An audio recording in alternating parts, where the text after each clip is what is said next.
des oiseaux. Les Maliens, en effet, affichent des ambitions plus grandes au fur et à mesure des CAN.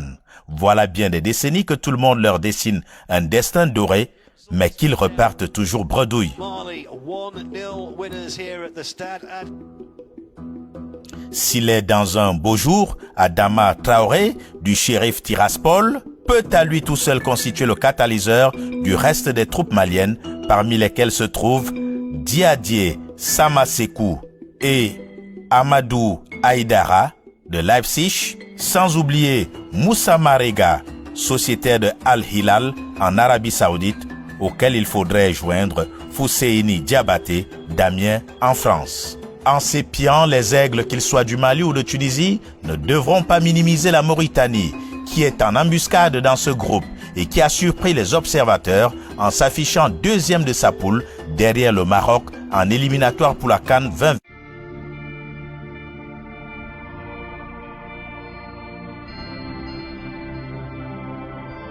On dit de notre pays qu'il est l'Afrique en miniature. Au centre, du nord au sud, de l'est à l'ouest, sa plus grande richesse, ce sont ses hommes et ses femmes. Nous sommes tous différents, mais ensemble nous partageons le même sentiment. Tous fiers d'être Camerounais.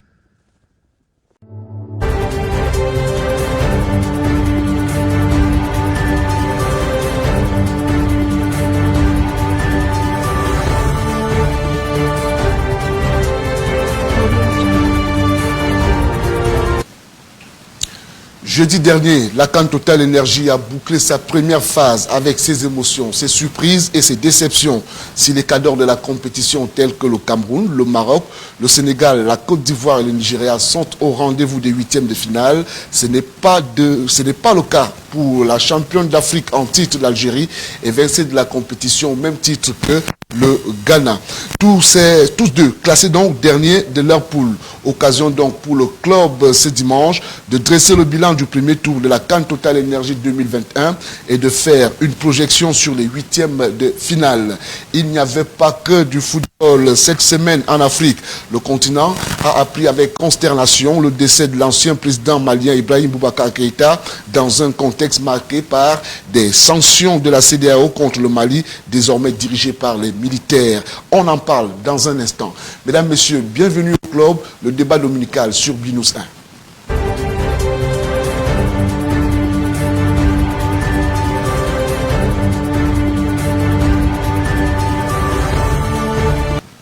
Il ne me reste plus qu'à vous présenter le panel constitué ce dimanche pour décrypter et analyser l'actualité de la semaine. J'accueille donc Simon Metengue, journaliste et membre de la sous-commission communication du Rassemblement démocratique du peuple camerounais. Bonjour et bienvenue sur le plateau.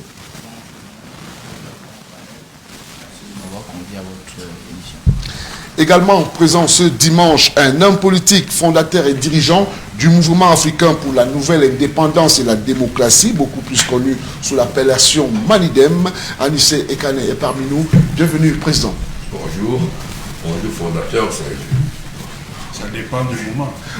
Non, on était tout un groupe parce que justement, ce terme de fondateur, ça veut figer les choses sur un des fondateurs. L'un des fondateurs. Parmi les membres fondateurs, donc. Voilà, parmi les membres fondateurs. Justement. Mais c'est beaucoup plus. Merci D'accord, mais c'est beaucoup plus vous qu'on voit au devant de la scène quand il s'agit du Manidem. Quelquefois, vous avez, je ne vais pas dire jeter l'éponge, mais vous avez pris un peu de recul avec le parti, tout en restant ancré là-dedans. J'expliquais tout à l'heure avec que la démocratie, c'est une grande école. Vous savez, on a beau tous être pour l'alternance.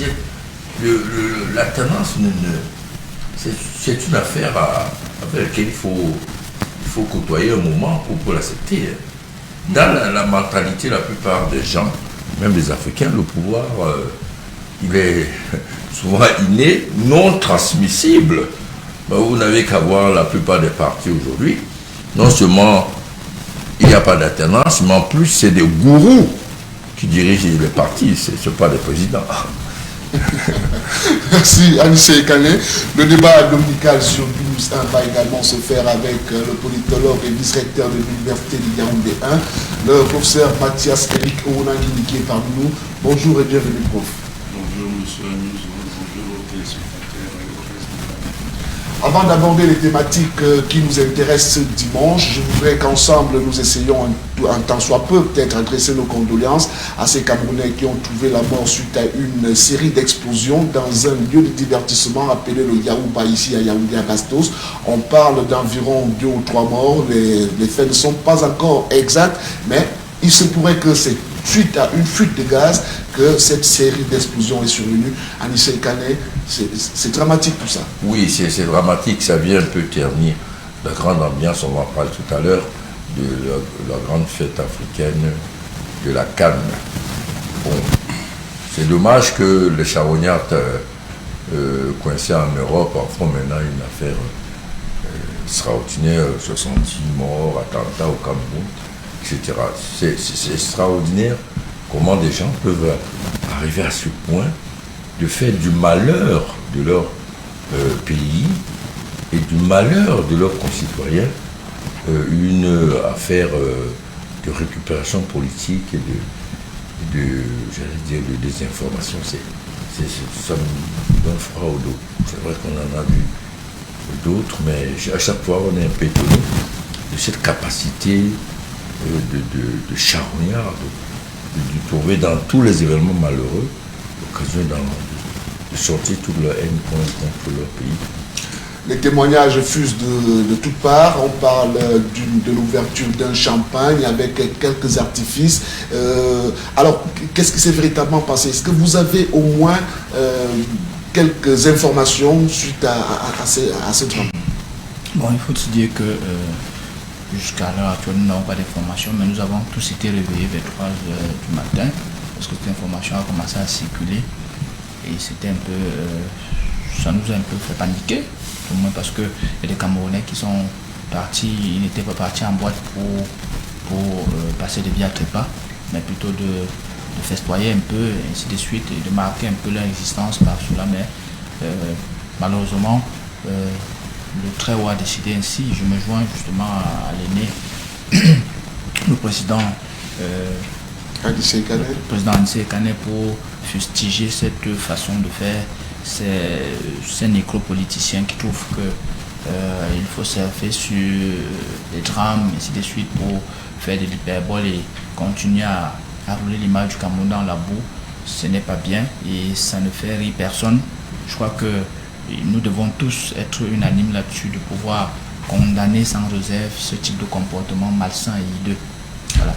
Alors, professeur, comment expliquer que certains Camerounais, suite à ce drame-là, du côté de Bastos au Yaouba, puissent récupérer et en faire une affaire politique tout d'un coup, sans toutefois s'apitoyer sur le sort de ces Camerounais qui sont partis au Cibus? Tout d'abord, condoléances aux familles de ceux qui sont morts à l'occasion de cet accident, parce qu'il semble bien qu'il y ait des morts. Ensuite, on a malheureusement certains groupes qui sont très très mal préparés pour une perspective sérieuse d'alternance, parce que l'alternance, ça se construit sur une base idéologique, une base morale et une base politique. Malheureusement, beaucoup de groupes qui se présentent comme des groupes d'opposition n'ont pas cette préparation-là, parce qu'en réalité, ils n'ont jamais été prêts à être des vrais groupes d'opposition. En fait, ce sont des jouisseurs déclassés, des déchus. Déchus qui, une fois de l'autre côté, pensent pouvoir construire l'opposition, mais l'opposition ne se construit pas de cette manière. On peut avoir une perspective politique différente de celle du groupe au pouvoir, sans devoir faire du commerce, du dénigrement de son pays, une industrie. Alors c'est tout ce qu'on pouvait dire, tout en adressant nos condoléances les plus attristées à ces familles qui ont donc perdu certains de leurs membres suite à cette série d'explosions survenues au Yaouba, un lieu de divertissement situé dans la capitale politique Yaoundé. On en vient maintenant à la première thématique qui nous intéresse ce matin, Cannes Total Énergie 2021, ces imprévus du premier tour. On en parle tout simplement parce qu'on a eu des déceptions, des émotions, mais aussi quelques innovations en ce qui concerne bien sûr des équipes qu'on n'attendait pas à l'accès au 8e de finale, mais qui sont aussi là. Ça veut tout simplement dire que l'Afrique, on ne parlera plus jamais de petites équipes. Mais avant de parler de tout cela, je voudrais qu'on s'intéresse à l'organisation même de cette CAN Total Énergie 2021, si donc du moins pour ce qui est du premier tour. Alors, Anissé Kane, comment avez-vous apprécié l'organisation jusqu'ici? C'est vrai qu'on est pratiquement tous surpris. Bon, on avait beaucoup d'appréhension avec tout ce qui a tourné autour de cette organisation de la CAN 2021. Mais apparemment, tout se passe assez bien. Avec des couacs, bien sûr, comme dans toute organisation, qui est perfectible. L'enthousiasme des Camerounais grandit, s'amplifie au fur et à mesure des jours qui passent. Les dispositions pratiques pour sortir de l'enfer des stades vides ont été prises. On a su demander quels étaient en réalité les objectifs poursuivis par ceux qui avaient mis des dispositions drastiques et qui s'étonnaient en plus après d'avoir des stades vides. Toutes les compétitions internationales ont cette caractéristique. Les stades ne sont en réalité pleins que lorsque l'équipe du pays organisateur joue, sauf si c'est les pays limitrophes avec le pouvoir d'achat en Europe. Bon, on peut traverser la Belgique en Allemagne et la Belgique en France et aller voir le match de son équipe nationale. Mais généralement, en Russie, les stades étaient vides. En Afrique du Sud, ils n'étaient pas pleins. Au Brésil, c'était pareil. Mais on s'étonne, en plus le Covid, sans le Covid, là maintenant avec le Covid, on s'étonne que le Cameroun ne puisse pas franchir cette barrière infranchissable de la vaccination fantaisiste des Européens et du test. Parce qu'on ne le souligne pas suffisamment. Pour aller voir les matchs, en réalité, il faut faire un test tous les jours, à chaque match. C'est-à-dire que si vous voyez 7 matchs, vous avez à faire 7 tests et qui ne sont pas faciles à supporter, vraiment. Donc c'était drastique. La première chose. La deuxième chose, c'est que c'est une des caractéristiques. Les Camerounais se sont enthousiasmés après, avec des équipes particulières. Bon, il y a plusieurs raisons qui l'expliquent. J'ai vu à Douala un soutien extraordinaire pour la Côte d'Ivoire par rapport à l'Algérie. Bon, il y a des explications plus ou moins mystico-fantaisistes sur le drame qu'il y avait eu avec Ebo Serre. Justement, on va en parler, Oui. on va y arriver. Je voudrais maintenant poser cette question au professeur. On a quand même observé, on a relevé certaines limites. Certaines limites ont été relevées par certaines nations présentes au Cameroun en ce qui concerne l'état de la pelouse, par exemple celle de Japoma qui a été très décriée. On ne sait pas exactement ce qu'il en est. Est-ce que la pelouse a été relookée? Alors comment le Cameroun a pu négliger cet aspect après tout le temps qu'on a eu pour préparer cette Cameroun? Non, le Cameroun n'a pas négligé cet aspect. C'est qu'il y a simplement peut-être le problème de la qualité de l'entretien. J'avais posé dans un post sur les réseaux sociaux justement l'exigence de relifter la pelouse de Japoma avant le 3e match pour que les perdants n'aient pas de prétexte, et cela a été fait. Espérons que après ce match, ce 3e match de cette poule-là, que tout a été mis en place pour que les matchs qui vont se jouer dans le cadre maintenant des éliminations directes se jouent sur une pelouse confortable.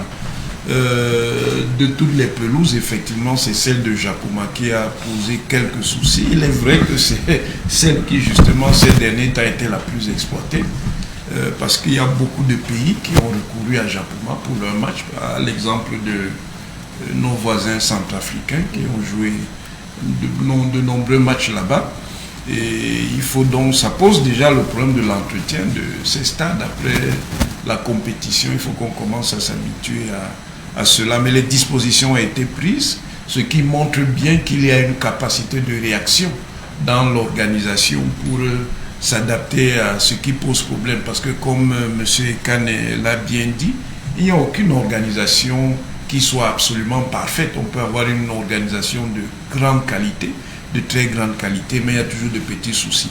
Moi, ce qui m'a aussi un peu agacé, c'est la fin de l'hymne de la Mauritanie, parce que là, effectivement, ça sonne comme un manque de respect. Un pays vient dans une compétition et on ne joue pas son hymne au début du match, ce n'est pas bien. Cela dit, ce n'est pas de la responsabilité directe du Cameroun, mais de la Confédération africaine de football. L'autre imprévu relevé au premier tour, hein, c'est la vacuité des stades. C'est vrai qu'Anissé Kane était déjà en train de baliser le chemin. Alors cette vacuité des stades, et puis s'en est suivi la mesure présidentielle. Je voudrais d'abord qu'on revienne sur la cause du manque du public dans les stades. Qu'est-ce qui est à l'origine de ce fait? Il faut noter que, à part les matchs du Cameroun, qui ont fait un plein. Le premier match d'ouverture, puisque le président de la République était là, on a noté, comme dans tous les championnats d'ailleurs, ou du moins dans toutes les compétitions, que les spectateurs ont plus une proximité avec leur équipe, et donc les autres équipes, ça traîne un peu. Mais au-delà de ça, il y a le fait que c'était le deuxième trimestre, et que justement les enfants travaillent, commencé, les vacances étaient terminées, donc parfois les matchs, la période où les matchs se jouaient, ça coïncidait un peu avec les heures du travail, ainsi de suite, donc ce qui faisait que très peu de personnes avaient du temps pour pouvoir laisser leur poste et aller au match. Grâce au président de la République, son excellence Paul Biya, on a essayé de juguler cette tare, donc ça comme ça, pour qu'on a réduit le travail d'une heure, parce que les travailleurs quitteront leur bureau à 14 h pour se rendre au stade, pour ceux qui veulent, bien, et pour les élèves, parce que c'est aussi des téléspectateurs, des spectateurs indirects, parce que justement les parents qui ont souvent qui partent souvent chercher leurs enfants à l'école, ainsi de suite, ne peuvent pas concilier ces deux aspects, aller chercher à l'autre stade, ainsi de suite. Donc évidemment on s'est bien rendu compte qu'on a réduit aussi le temps du moins le timing des classes de 15h30 à 13h, mais il reste quand même un problème pour les classes de mi-temps. Je note quand même que certains établissements alternent, c'est-à-dire que ceux qui étaient dans la soirée, c'est un jour sur deux, ainsi de suite, ainsi de suite. Donc c'est aussi vrai que la période à laquelle le gouvernement a choisi de mettre en place cette mesure correspond un peu avec le début des festivités de la fête de la jeunesse qui sont parfois, où il y a un tempo par rapport à l'école et autres. Donc je crois que ça participe à booster davantage les personnes à leur stade. Mais il faut aussi noter que la compétition en elle-même, quand elle a commencé à prendre l'ampleur avec des matchs de grands derby comme la Côte d'Ivoire, Algérie, ou encore au niveau de l'Afrique centrale avec les matchs du Gabon, les matchs de Guinée équatoriale, je crois que ça a relancé la chose et ça permet aux uns aux autres de mieux s'intéresser. Mais il faut aussi noter que oui, la question du vaccin a posé un gros problème, parce que déjà le Cameroun est très réticent, la majorité des Camerounais sont réticents à la vaccination. Cela est dû à l'hypermédiatisation de cette maladie dans la première partie. Évidemment, le gouvernement essaye, et même au premier rang duquel le président de la République, qui dernièrement a demandé à ses compatriotes de ne pas céder aux théories complotistes, d'aller se vacciner. Donc je crois qu'avec le temps ça va aller, mais le timing reste un peu court, c'est-à-dire de pouvoir convaincre toute cette masse d'aller se faire vacciner. Je crois que c'est avec le temps qu'ils comprendront la nécessité de le faire. Je veux dire, on a oublié peut-être l'aspect pouvoir d'achat. Parce que quand on regarde un billet à 3 000 francs, ça veut dire 3 000 francs à chaque match, plus le transport, plus la restauration pendant le match. Ça fait au moins 4 à 5 000 francs tous les matchs. Si vous permettez, restauration dans le stade, on n'autorise pas les gens à entrer. Dans le stade, ça coûte plus cher. Pour un SMIC à 36 000, 39 000, et pour 70 à 80% des Camerounais qui sont dans l'informel, ça pose un problème de pouvoir d'achat. Donc, cette histoire comme bout de la canne, ouais, et puis c'est janvier, vous voyez, on sort de fête, les porte-monnaies ne sont pas aussi fournis qu'au mois de décembre. Moi je veux dire, bon, on a fait du vaccin, bon, il n'y a pas de compétition, Si on avait décidé qu'à l'entrée du stade, on donnait une petite, un petit verre de Gobetara aux Camerounais qui vont au stade, ils viendraient rapidement et on aurait résolu le problème du vaccin. Parce que si on prend 3 ou 4 doses pour 4 matchs, bon, l'immunité est plus ou moins garantie. Il faut faire confiance à la pharmacopée africaine. D'ailleurs, ça fait 15 jours que la CAN a commencé. Il n'y a pas de cluster. Il n'y a pas une augmentation de nombre de cas positifs. Bien au contraire, on a l'impression que les gens sont venus avec la contamination. Arrivé au Cameroun, il n'y a plus de cas positifs dans les équipes, ni bien sûr dans les spectateurs. Ça veut dire que bon, la mesure de supprimer un peu ces contraintes sanitaires est une mesure très sage, compte tenu de notre contexte. Hier encore, je regardais la télévision. Bon, alors, en Europe, on est encore avec des stades vides. Hein. Ben, avec je vais dire, la jauge de 5000 spectateurs sur des stades de 60 000 places, on joue devant des publics, devant des publics locaux. Donc moi, je pense qu'il faut arrêter cette polémique. Alors, ça veut dire que peut-être pour vous, hein, pardon, certainement que la mesure présidentielle a porté des fruits. Parce qu'au lendemain de l'instruction présidentielle qui invitait donc les Camerounais à se rendre au stade, le Cameroun disputait son match contre l'Éthiopie et la jauge affichait à la fin du match 55 000 spectateurs pour un stade de 60 000. Vous voulez absolument me faire dire que c'est grâce à la mesure présidentielle? Non, c'est pas la mesure présidentielle, elle ne soulève pas les foules. Non, je pense que c'est l'adaptation aux conditions réelles du Cameroun qui fait en sorte qu'aujourd'hui, on a dépassé cette polémique des stades vides et que au deuxième tour, c'est-à-dire à partir des huitièmes de finale, c'est-à-dire à partir d'aujourd'hui, l'intensité du tournoi va augmenter, les enjeux vont augmenter. Je vous rappelle que le tenant du titre est éliminé. Il reste comme tenant du titre le Cameroun, la Côte d'Ivoire, le Nigeria, l'Égypte, Maroc aussi. Et quand on regarde le plateau de ces huitièmes de finale, après le huitième de finale, on risque de se retrouver avec peut-être deux tenants du titre.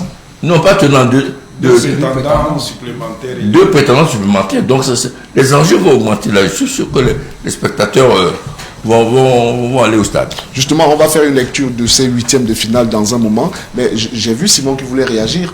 Oui, c'était peut-être une parenthèse par rapport au vaccin. Je crois que la méthode de lutte camerounaise est une méthode biphasée. Ça veut dire que vous avez d'un côté les mesures curatives et d'un autre côté les mesures préventives. Et justement, on ne peut pas remplacer une mesure curative par une mesure préventive. Le Ngobitara est préventive. Bon, jusqu'ici, ces solutions qui étaient homologuées sont des solutions curatives. Maintenant,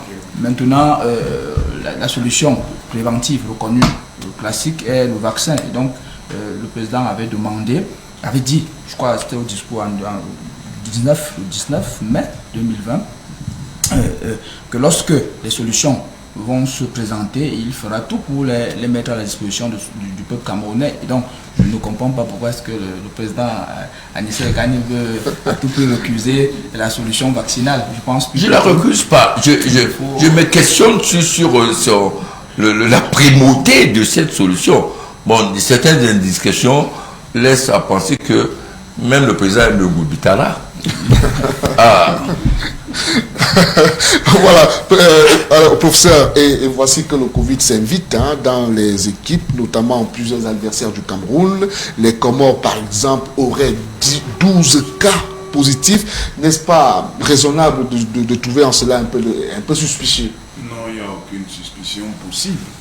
12 cas positifs. C'est la Confédération africaine de football qui s'occupe de cela à travers un organisme indépendant, un laboratoire ayant une certaine réputation. S'il te plaît, il ne faut pas oublier, si c'est dans la même équipe, les contaminations sont dans l'équipe. Hein. Justement. En réalité. Oui. Ouais. Et puis ça dépend de comment ils gèrent leur environnement. Le Cameroun n'a rien à voir dans cette affaire. Vous savez, des mesures ont été prises après la fausse polémique créée lors du CHAN avec la RDC, de telle façon qu'une équipe ne puisse pas indexer le pays organisateur sur le terrain donc, de la prévention de la Covid-19. Le Cameroun n'a rien à voir avec ça. Espérons simplement que les Comores trouveront un gardien, parce qu'en fait, ils n'ont plus de gardien de but. Le premier, le titulaire Ben Bouana, s'est blessé après son choc avec Ayou, avec André Ayou, oui. Et les deux autres sont atteints de Covid. Donc, peut-être ils pourraient prendre... positifs. Oui, oui. Ils sont positifs. Donc, en fait, ils ne peuvent pas jouer pour l'instant. Donc, je me demande comment ils vont faire. Est-ce qu'ils auront la solution de pouvoir convoquer un gardien ou alors transformer un joueur de champ en gardien? Le règlement le permet. On peut appeler un gardien, mais il y a aussi le temps. Alors justement, le président Anissé Kane était déjà en train de parler de cela, pour l'environnement, mais jusqu'ici, on n'a pas enregistré des cas de Covid dans l'équipe des Lions indomptables du Cameroun. Oui, vous savez, ça veut dire que les Lions au moins... Il y avait des cas de Covid au départ. Il y a eu Ngadeu, il y a eu Bassogo, par exemple, qui avait le Covid au départ. Ils ont été soignés.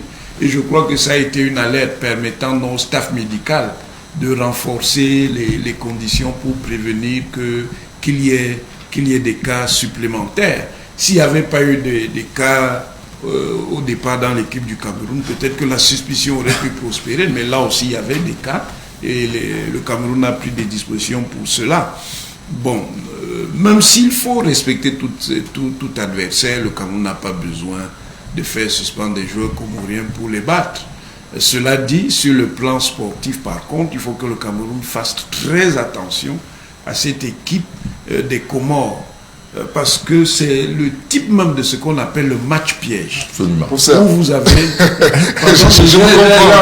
Vous avez anticipé pour ça, parce que là maintenant, nous étions dans le cadre de l'organisation, l'appréciation de l'organisation de cette première phase de la CAN Total Énergie 2021. Je voudrais qu'ensemble, nous écoutions ce reportage qui nous parle justement du jeu et en ce qui concerne la grosse surprise de cette compétition, la sortie de l'Algérie, tenante championne d'Afrique en titre, qui est donc sortie de façon un peu catastrophique avec un seul but marqué et un point enregistré tout simplement. On va écouter Loïc Nana qui nous propose le regard des experts concernant la sortie de l'Algérie. 1990, l'Algérie est championne d'Afrique pour la première fois à domicile. 2 ans plus tard, les Fennecs sont éliminés au premier tour et sont copieusement battus par la Côte d'Ivoire 3-0. 30 ans plus tard, le syndrome de 1992 est de retour tel un cauchemar. Le fameux Wantoukri Viva Algérie, repris par les supporters algériens pour la CAN 2021 qui a lieu au Cameroun, s'est transformé en Wantoukri par ici la sortie. L'expression sortie par la petite porte prend donc tout son sens. Les champions d'Afrique sont éliminés de la Coupe d'Afrique des Nations Total Énergie 2021 en prenant une claque pour finir face à la Côte d'Ivoire 3-1. Une humiliation de plus pour les coéquipiers de Riyad Mahrez. On se rappelle encore de cette vidéo devenue virale sur les réseaux sociaux montrant des citoyens algériens traitant le Cameroun de Roger Milla de pays. À gris-gris, apparemment, ça aurait marché. Leur élimination de cette 33e édition sonne donc comme un karma. Ça ne peut qu'expliquer leur grosse tête, quoi. Je pense que quand on va dans une compétition dans un pays, on respecte d'abord ce pays et avant de dire n'importe quoi. Donc, ils sont tombés eux-mêmes dans leur propre piège. Vous savez, Dieu n'est pas... Il est bon pour tout le monde, hein. Donc quand vous n'êtes pas bon, automatiquement, il ne va pas vous donner cette chance d'aller plus loin. Leurs dénonciations incessantes sur l'arbitrage, mais aussi sur la pelouse, ont eu plus d'écho que leurs performances sur le terrain. On s'est demandé où était passé le champion d'Afrique en titre. Ce n'est plus cette grande équipe algérienne qu'on a vu évoluer. Ce n'est plus cette grande équipe algérienne qu'on a vue lors de la 32e édition de la CAN en Égypte, qui a vraiment survolé ce tournoi. Mais c'était une équipe algérienne quelque peu timorée, une équipe algérienne qui ne retrouvait plus ses marques, une équipe algérienne qui donnait l'impression qu'un boulon avait été enlevé quelque part et la machine ne donnait plus vraiment comme on l'attendait. Il faut donc tirer les leçons de cette élimination. Comme le dit l'adage, la plus grande gloire n'est pas de ne jamais tomber, mais de se relever à chaque jour.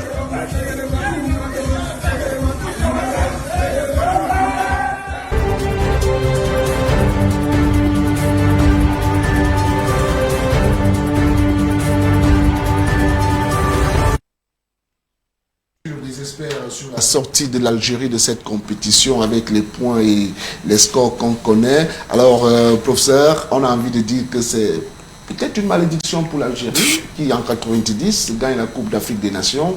Et puis, 2 ans après, c'est la sortie par la petite porte. Oui, mais vous savez, en matière de Coupe d'Afrique des Il Nations, y a toujours la Côte d'Ivoire. Le Cameroun gagne en 88, en 90, il sort au premier tour. L'Algérie gagne en 90, en 92, elle sort au premier tour. La Côte d'Ivoire gagne en 92, en 94, elle sort au premier tour. Donc c'est en 2015, la Côte d'Ivoire gagne, en 2017, elle sort au premier tour. Donc c'est souvent arrivé ça, et en fait c'est lié à un complexe. Ça veut dire que quand on a été champion, on devient parfois suffisant et arrogant. Et on ne se dit pas que les autres équipes aussi ont progressé et qu'elles continuent à travailler et que précisément le défi pour elles, c'est de renverser le champion. Et les Algériens, en plus, ils ont été extrêmement divertis par 2 choses. Il y a la Coupe arabe qui s'est jouée au Qatar, même si ce n'était pas exactement les mêmes joueurs, il y avait quand même une partie des joueurs de l'équipe. Et ça les a démoralisés parce que ça les a confortés dans l'idée qu'ils sont invincibles. Et puis il y a la fameuse série d'invincibilité qui leur a fait croire qu'ils étaient au-dessus de toute remise en question. Or, il y avait déjà des premiers signaux. Vous savez que c'est de justesse qu'ils sont passés pour le dernier tour en Coupe du Monde parce qu'ils n'ont pas pu battre le Burkina Faso en 2 matchs. Et le match en Algérie était très, très, très tendu. Et le coach aussi est venu dans cet état d'esprit. Et ça s'est manifesté donc à travers ces récriminations récurrentes sur les heures de match, sur la qualité de la pelouse, et ainsi de suite. Et je crois qu'ils se sont eux-mêmes déconcentrés. Et à partir du moment où les choses ne se sont pas passées sur le terrain comme ils pensaient, ils ont compris que la compétition allait être particulièrement difficile. Et c'était visible dès le premier match, parce qu'en fait, l'Algérie aurait tout à fait pu sortir avec 0 point. Vous savez qu'on a refusé un but à la Sierra Leone qui était limite. Alors justement, parlant toujours de l'Algérie, quand l'Algérie vient au Cameroun, on remonte un tout petit peu l'histoire avec cette affaire de notre compatriote Ebossé qui est décédé dans ce pays-là dans des conditions qui sont restées jusqu'ici troubles. Pour beaucoup, c'est un karma qui a poursuivi l'Algérie sur le sol camerounais. Est-ce que vous partagez cette appréciation? Non, je ne crois pas beaucoup au karma. C'est un matérialiste. Oui, non, l'histoire de l'esprit, c'est pas son affaire. Oui, ce genre d'esprit, l'esprit révolutionnaire qui existe. Non, je ne crois pas. Je pense que l'Algérie a imaginé que du fait qu'ils sont champions en titre, qu'ils ont de grands joueurs. Parce que regardez, Mahrez, il a fait une piètre coupe.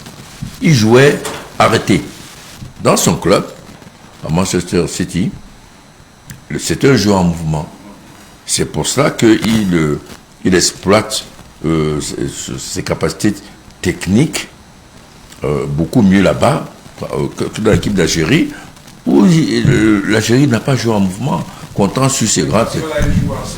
En sénateur, oui. Or, à Manchester City, il y a la concurrence. La concurrence sauvage, parce qu'il n'est pas titulaire à Manchester City. Il y a ça. Il y a deuxièmement le fait que, vous savez, toutes les équipes sur le plan tactique ont beaucoup progressé. La plupart des entraîneurs font les mêmes écoles. La plupart des joueurs jouent à l'extérieur. Donc, tactiquement, les équipes ont progressé. Ce qui fait, généralement, dans ce genre de compétition, la différence, on l'a vu, c'est le petit détail, par exemple, la vivacité de notre avant-centre. Parce que quand on regarde le début d'Aboubacar, bon, il y a l'équipe, c'est vrai, qui ne prend pas de but, mais il y a une touche personnelle, la vivacité, la capacité d'Aboubacar à jouer vite. entre 4 ou 5 joueurs quand ils reprennent les ballons. Et l'Algérie n'a pas ce genre de joueurs. C'est des techniciens qui jouent en sénateur, comme dit, etc. Donc, il faut de plus en plus penser que ce qui va faire la différence, surtout à partir de maintenant, avec l'élimination directe, ce sont ces petits détails. Et les buts seront chers. Ils seront chers, puisque bon, on ne peut plus compter sur les prochains matchs, ils seront chers. Et moi, c'est avec beaucoup d'impatience que j'attends notre match de demain. Alors justement, avant de continuer, peut-être de passer la parole à Simon, je voudrais accueillir ici Franck Peck qui nous a rejoint. Il est journaliste à BNews 1 et chef d'Est Sport. C'est lui qui est chargé de toute l'actualité sportive sur BNews 1. Et il nous a rejoint sur ce plateau pour justement décrypter et analyser ces sujets retenus dans le cadre de l'émission Le Club. Merci Franck Peck d'être venu. Au plaisir. C'est vrai que c'est au pied levé qu'on vous prend. Non, c'est pas grave, c'est notre travail. Je salue aussi tout le panel et tous les téléspectateurs du club. Merci à vous Franck Peck. Alors Simon, il y a aussi le Ghana qui est sorti. Le Ghana, on pensait beaucoup de bien de ce Ghana-là. Non seulement la notoriété de la nation, c'est une grande nation de football, mais aussi les noms de ces joueurs. On parle de la famille Ayou qui est carrément en pole position dans cette équipe. C'est une grosse déception aussi de voir le Ghana partir de cette manière. Oui, c'est une grosse déception. Mais je voudrais quand même revenir sur la question est Bossé. Oui, allez-y. Vous savez, c'est un compatriote qui a perdu la vie dans des conditions non élucidées jusqu'ici. Et c'est triste. C'est triste que l'Algérie n'ait pas jusqu'ici donné, du moins, les tenants de l'enquête pouvant dégager les responsables ou les responsables ayant commis ce forfait. Vous savez que c'était aussi un grand joueur parce que quand il décède, il était le meilleur buteur du championnat algérien. Et donc on aurait pu l'exploiter pour jouer cette CAN. Et vous comprenez un peu la tristesse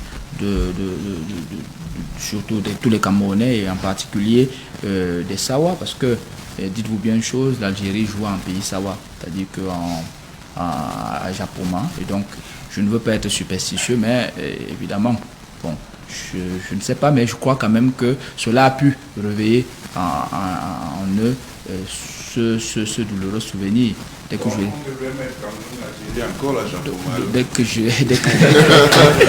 pour dans le cadre je reviens sur les équipes dites grandes en Afrique. Oui. Ces équipes-là, majoritairement, abordé la compétition avec un peu plus de suffisance. Nous avons très bien vu même le Cameroun, c'est-à-dire que devant le président de la République, le Cameroun a pensé que le Burkina était un petit pousset jusqu'à ce que il prenne un but. Et là, il fallait bien sortir, laisser sa suffisance de côté pour entrer véritablement dans le match. Donc je crois que le Ghana également, c'est des pays qui pensent que non, seul suffit pour faire des victoires, l'Algérie, mais même dans une moindre mesure l'Égypte. Vous avez très bien vu que c'est vrai que l'Égypte a rencontré au premier match le Nigeria, et donc et tout de suite il était dans une logique où il avait perdu un match et donc il fallait vite entrer dans le match. C'est pour dire que aujourd'hui en Afrique il n'y a plus de petites équipes. Alors, outre l'élimination de ces grosses pointures, on note quand même l'émergence de ce qu'on pourrait qualifier entre guillemets des petites nations de football. On a vu la Gambie qui se qualifie, le Malawi, la Guinée équatoriale et même les Comores. Franck Peck, est-ce qu'on peut encore parler aujourd'hui de petites nations de football dans ce contexte-là? Je crois qu'on peut parler de petites nations parce que ce n'est qu'un cas ponctuel. J'estimais que c'est un cas ponctuel. Bien sûr, on parle que d'une compétition. Il faudrait que cela s'inscrive dans la durée pour qu'on voit qu'il n'existe plus de petites équipes. On ne dira pas après cette Coupe d'Afrique des Nations que l'Algérie est devenue une petite équipe. Non, loin de là. C'est quand même une équipe qui sort d'une série de 35 matchs sans défaite. Autant d'arguments qui ont un peu désorienté les Algériens. Se disent que 35 matchs, ils voulaient à tout prix égaler le record détenu par l'Italie jusque-là. Donc, Et ils ont même aussi remporté la Coupe d'Arabe avant de prendre part à cette Coupe d'Afrique des Nations. Moi, je crois que le problème, avant de parler peut-être des petites équipes, ces grosses équipes, il faut aussi le reconnaître, n'ont pas eu tous leurs éléments au moment voulu. Vous savez, les pays européens ont quasiment voulu boycotter cette Coupe d'Afrique des Nations. Les joueurs évoluant, par exemple, en Première Ligue, Sadio Mané, Mohamed Salah, Riyad Mahrez sont arrivés au Cameroun après le 3 janvier. On ne prend pas ça en considération, mais ils n'ont pas eu non seulement le problème d'acclimatation, mais ils ne se sont pas aussi préparés avec leurs effectifs. Je prends le cas de Mahrez. Il est arrivé au Cameroun, on lui a encore donné 48 heures de congé à part parce que le coach estimait que physiquement il était un peu érincé, qu'il ne pouvait pas rentrer une fois dans le jeu. Donc c'est quelqu'un qui a commencé les entraînements avec son pays quasiment le 5 janvier. C'est pas pour dédouaner sa contre-performance, mais reconnaissons aussi, pour mettre un peu de l'eau, que les grosses nations n'ont pas eu tous leurs effectifs. Raison pour laquelle, moi je pense qu'en partie des huitièmes de finale, on verra des matchs un peu plus solides, avec le niveau nettement plus élevé, parce que les équipes se sont déjà rodées, il n'y aura plus d'excuses. Parlons des petits pays, que ce soit les Comores, on a vu un pays très très courageux. Moi peut-être je vais même ajouter dans cette liste la Sierra Leone, qui n'est pas passée, mais on a vu la Sierra Leone tenir quand même en échec la Côte d'Ivoire, la formation de l'Algérie. Lorsque vous tenez deux mastodontes, le pays n'a pas seulement pu gérer le match face à la Guinée équatoriale. Et il faut le préciser, la Sierra Leone a manqué un pénalty durant ce match.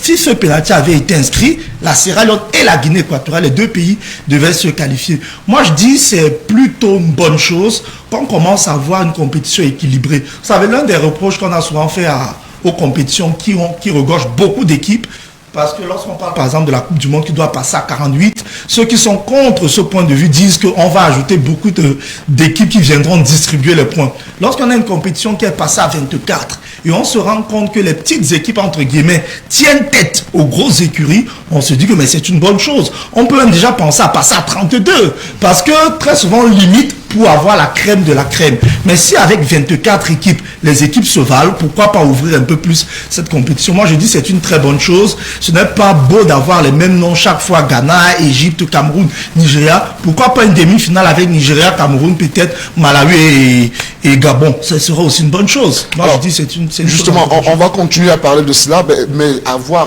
quand même les équipes qui sont en train d'accéder au second tour, au huitième de finale. C'est vrai qu'on va aborder les huitièmes de finale dans un moment. Est-ce que le niveau de cette compétition, est-ce que c'est le niveau de cette compétition qui est bas? Non, moi je ne peux pas dire que le niveau est bas. Je veux dire, c'est un contexte particulier. Parler de niveau bas, non, moi on a vu des matchs, prenons le cas du match Côte d'Ivoire-Algérie, c'était du très haut niveau. C'est pas parce qu'on peut-être on tire un peu plus sur l'Algérie parce qu'elle s'est faite éliminer. Mais moi je vais tirer un coup de chapeau aux deux équipes. On a vu deux équipes qui ont joué sans calculer. Il y a eu tellement d'occasions de jeu parce que les deux équipes voulaient marquer. Chapeau à l'équipe ivoirienne par exemple, qui pouvait se contenter d'un match nul pour passer au second tour. Mais on a vu l'équipe ivoirienne chercher la victoire. On a vu l'équipe... C'est vrai, peut-être le pauvre parle d'un compte à régler. Peu importe, on a vu l'équipe qui joue. Moi, j'ai vu beaucoup de matchs. J'ai par exemple vu ce match. Je crois que l'Algérie fait même partie des équipes qui nous a permis de découvrir des beaux matchs. J'ai vu le match Guinée, je crois Guinée équatoriale, Algérie. J'ai aussi vu le match Comores contre Ghana. Un match qui s'est vraiment tellement joué avec beaucoup d'occasions. 3-2 au finish. On a vu de très belles rencontres, de très haut niveau. C'est vrai que les stars ne sont pas encore là. On souhaite voir les gestes techniques de Mohamed Salah, mais je vous dis, ça viendra avec la compétition. Il faut aussi le dire, Donald, on a quand même eu la chance de recevoir Albert Roger Mila vendredi ici sur ce plateau. Il nous a dit que la CAN c'est une autre compétition avec un contexte particulier. Et il invite ces stars à faire preuve de discipline. Parce que lorsqu'elles viennent avec le statut de gros stars. Mahrez arrive, il ne s'entraîne pas. D'après les indiscrétions, on dit même que Mohamed Salah serait venu avec un garde du corps dans son effectif. Lorsque vous affichez un comportement aussi ségrégationniste, permettez-moi l'expression, cela n'est pas de nature à créer la fusion. On peut comprendre que même sur le terrain, qu'il n'y ait pas cette harmonie, qu'il fasse preuve d'humilité, qu'il fasse preuve de beaucoup de concentration et de discipline. Je crois que durant ces huitièmes de finale, on verra de belles prestations. Alors, sans dresser l'échelle des valeurs des uns et des autres ici, je voudrais qu'on essaye de s'attarder sur les performances individuelles de certaines stars. Je vais citer les noms au pif. Alors, professeur, si on vous parlait de Sadio Mané. Sadio Mané, moyen. Très moyen, mais Et précisément, c'est parce qu'il est moyen qu'il s'est énervé et a accusé l'heure des matchs et autres. Mais je pense que si le Sénégal passe en 8e, Sadio Mané va monter en puissance. Alors justement, Sadio Mané va monter en puissance parce que beaucoup de personnes attendaient justement que ces grandes stars se jettent complètement dans la compétition, mais jusqu'ici, on peut leur accorder cela. C'est peut-être des moteurs diesel qui montent au fur et à mesure que la compétition suit son cours. Et Anissé Kane, Salah de l'Égypte. Mais quand tu joues avec Sadio Mané, c'est pas le même bonhomme. Oui, mais il faut dire que l'environnement, le football maintenant, l'environnement est primordial. Les joueurs avec lesquels tu joues te permettent de mieux jouer ou de mal jouer.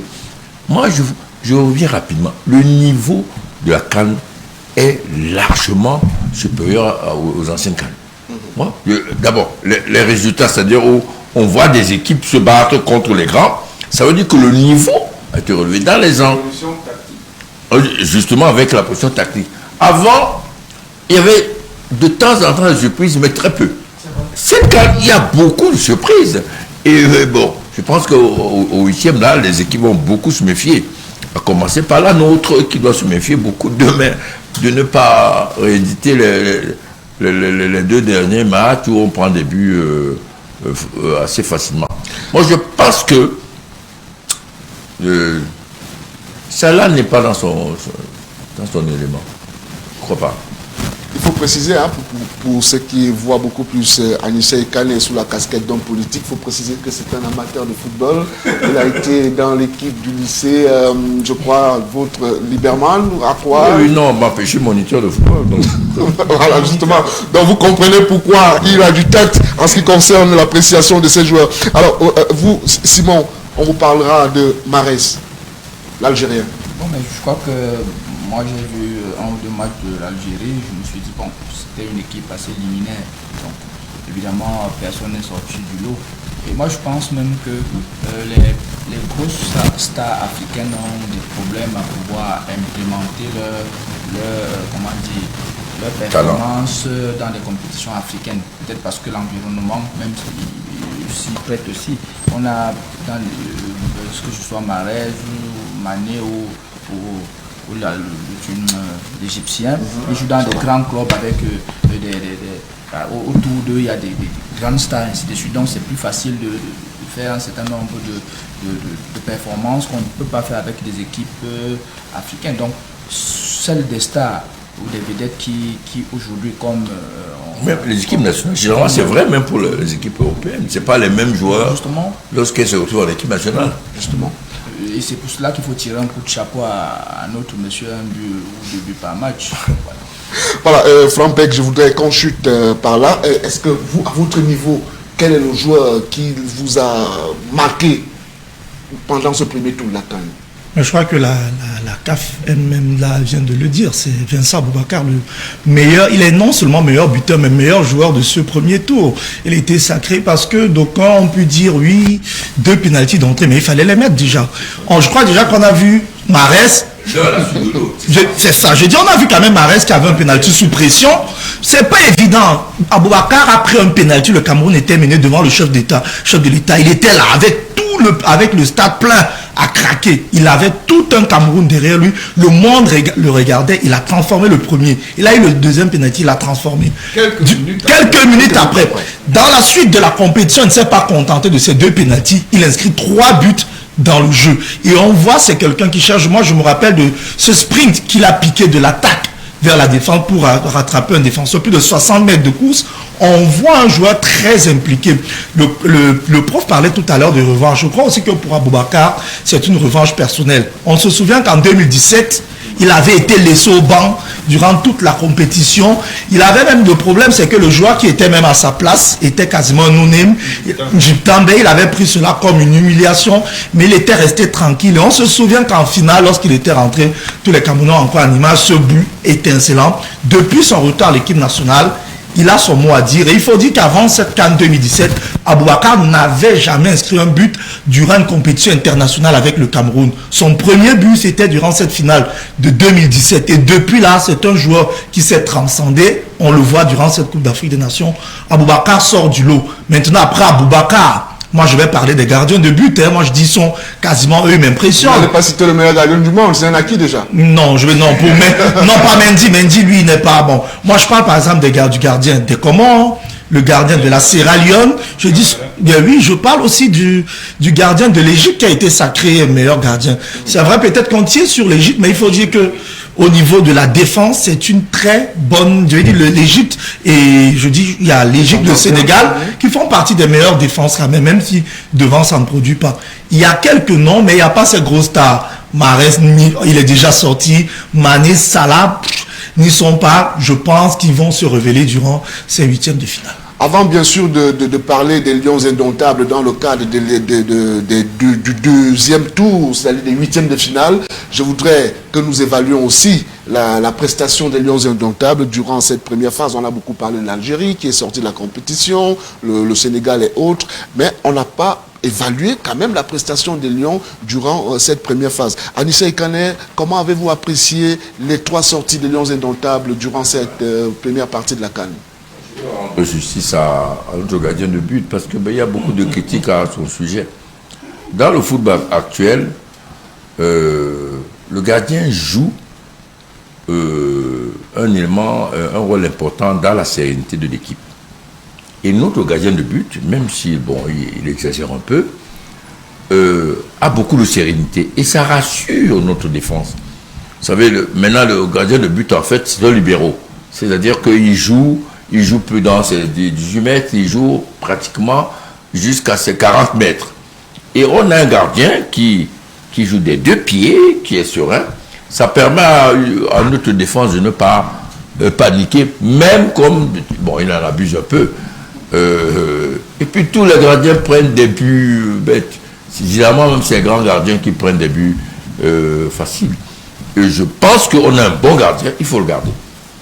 Ce qui nous pose problème. Et je pense que la plupart des gens l'ont relevé, c'est notre milieu de terrain. Il laisse jouer.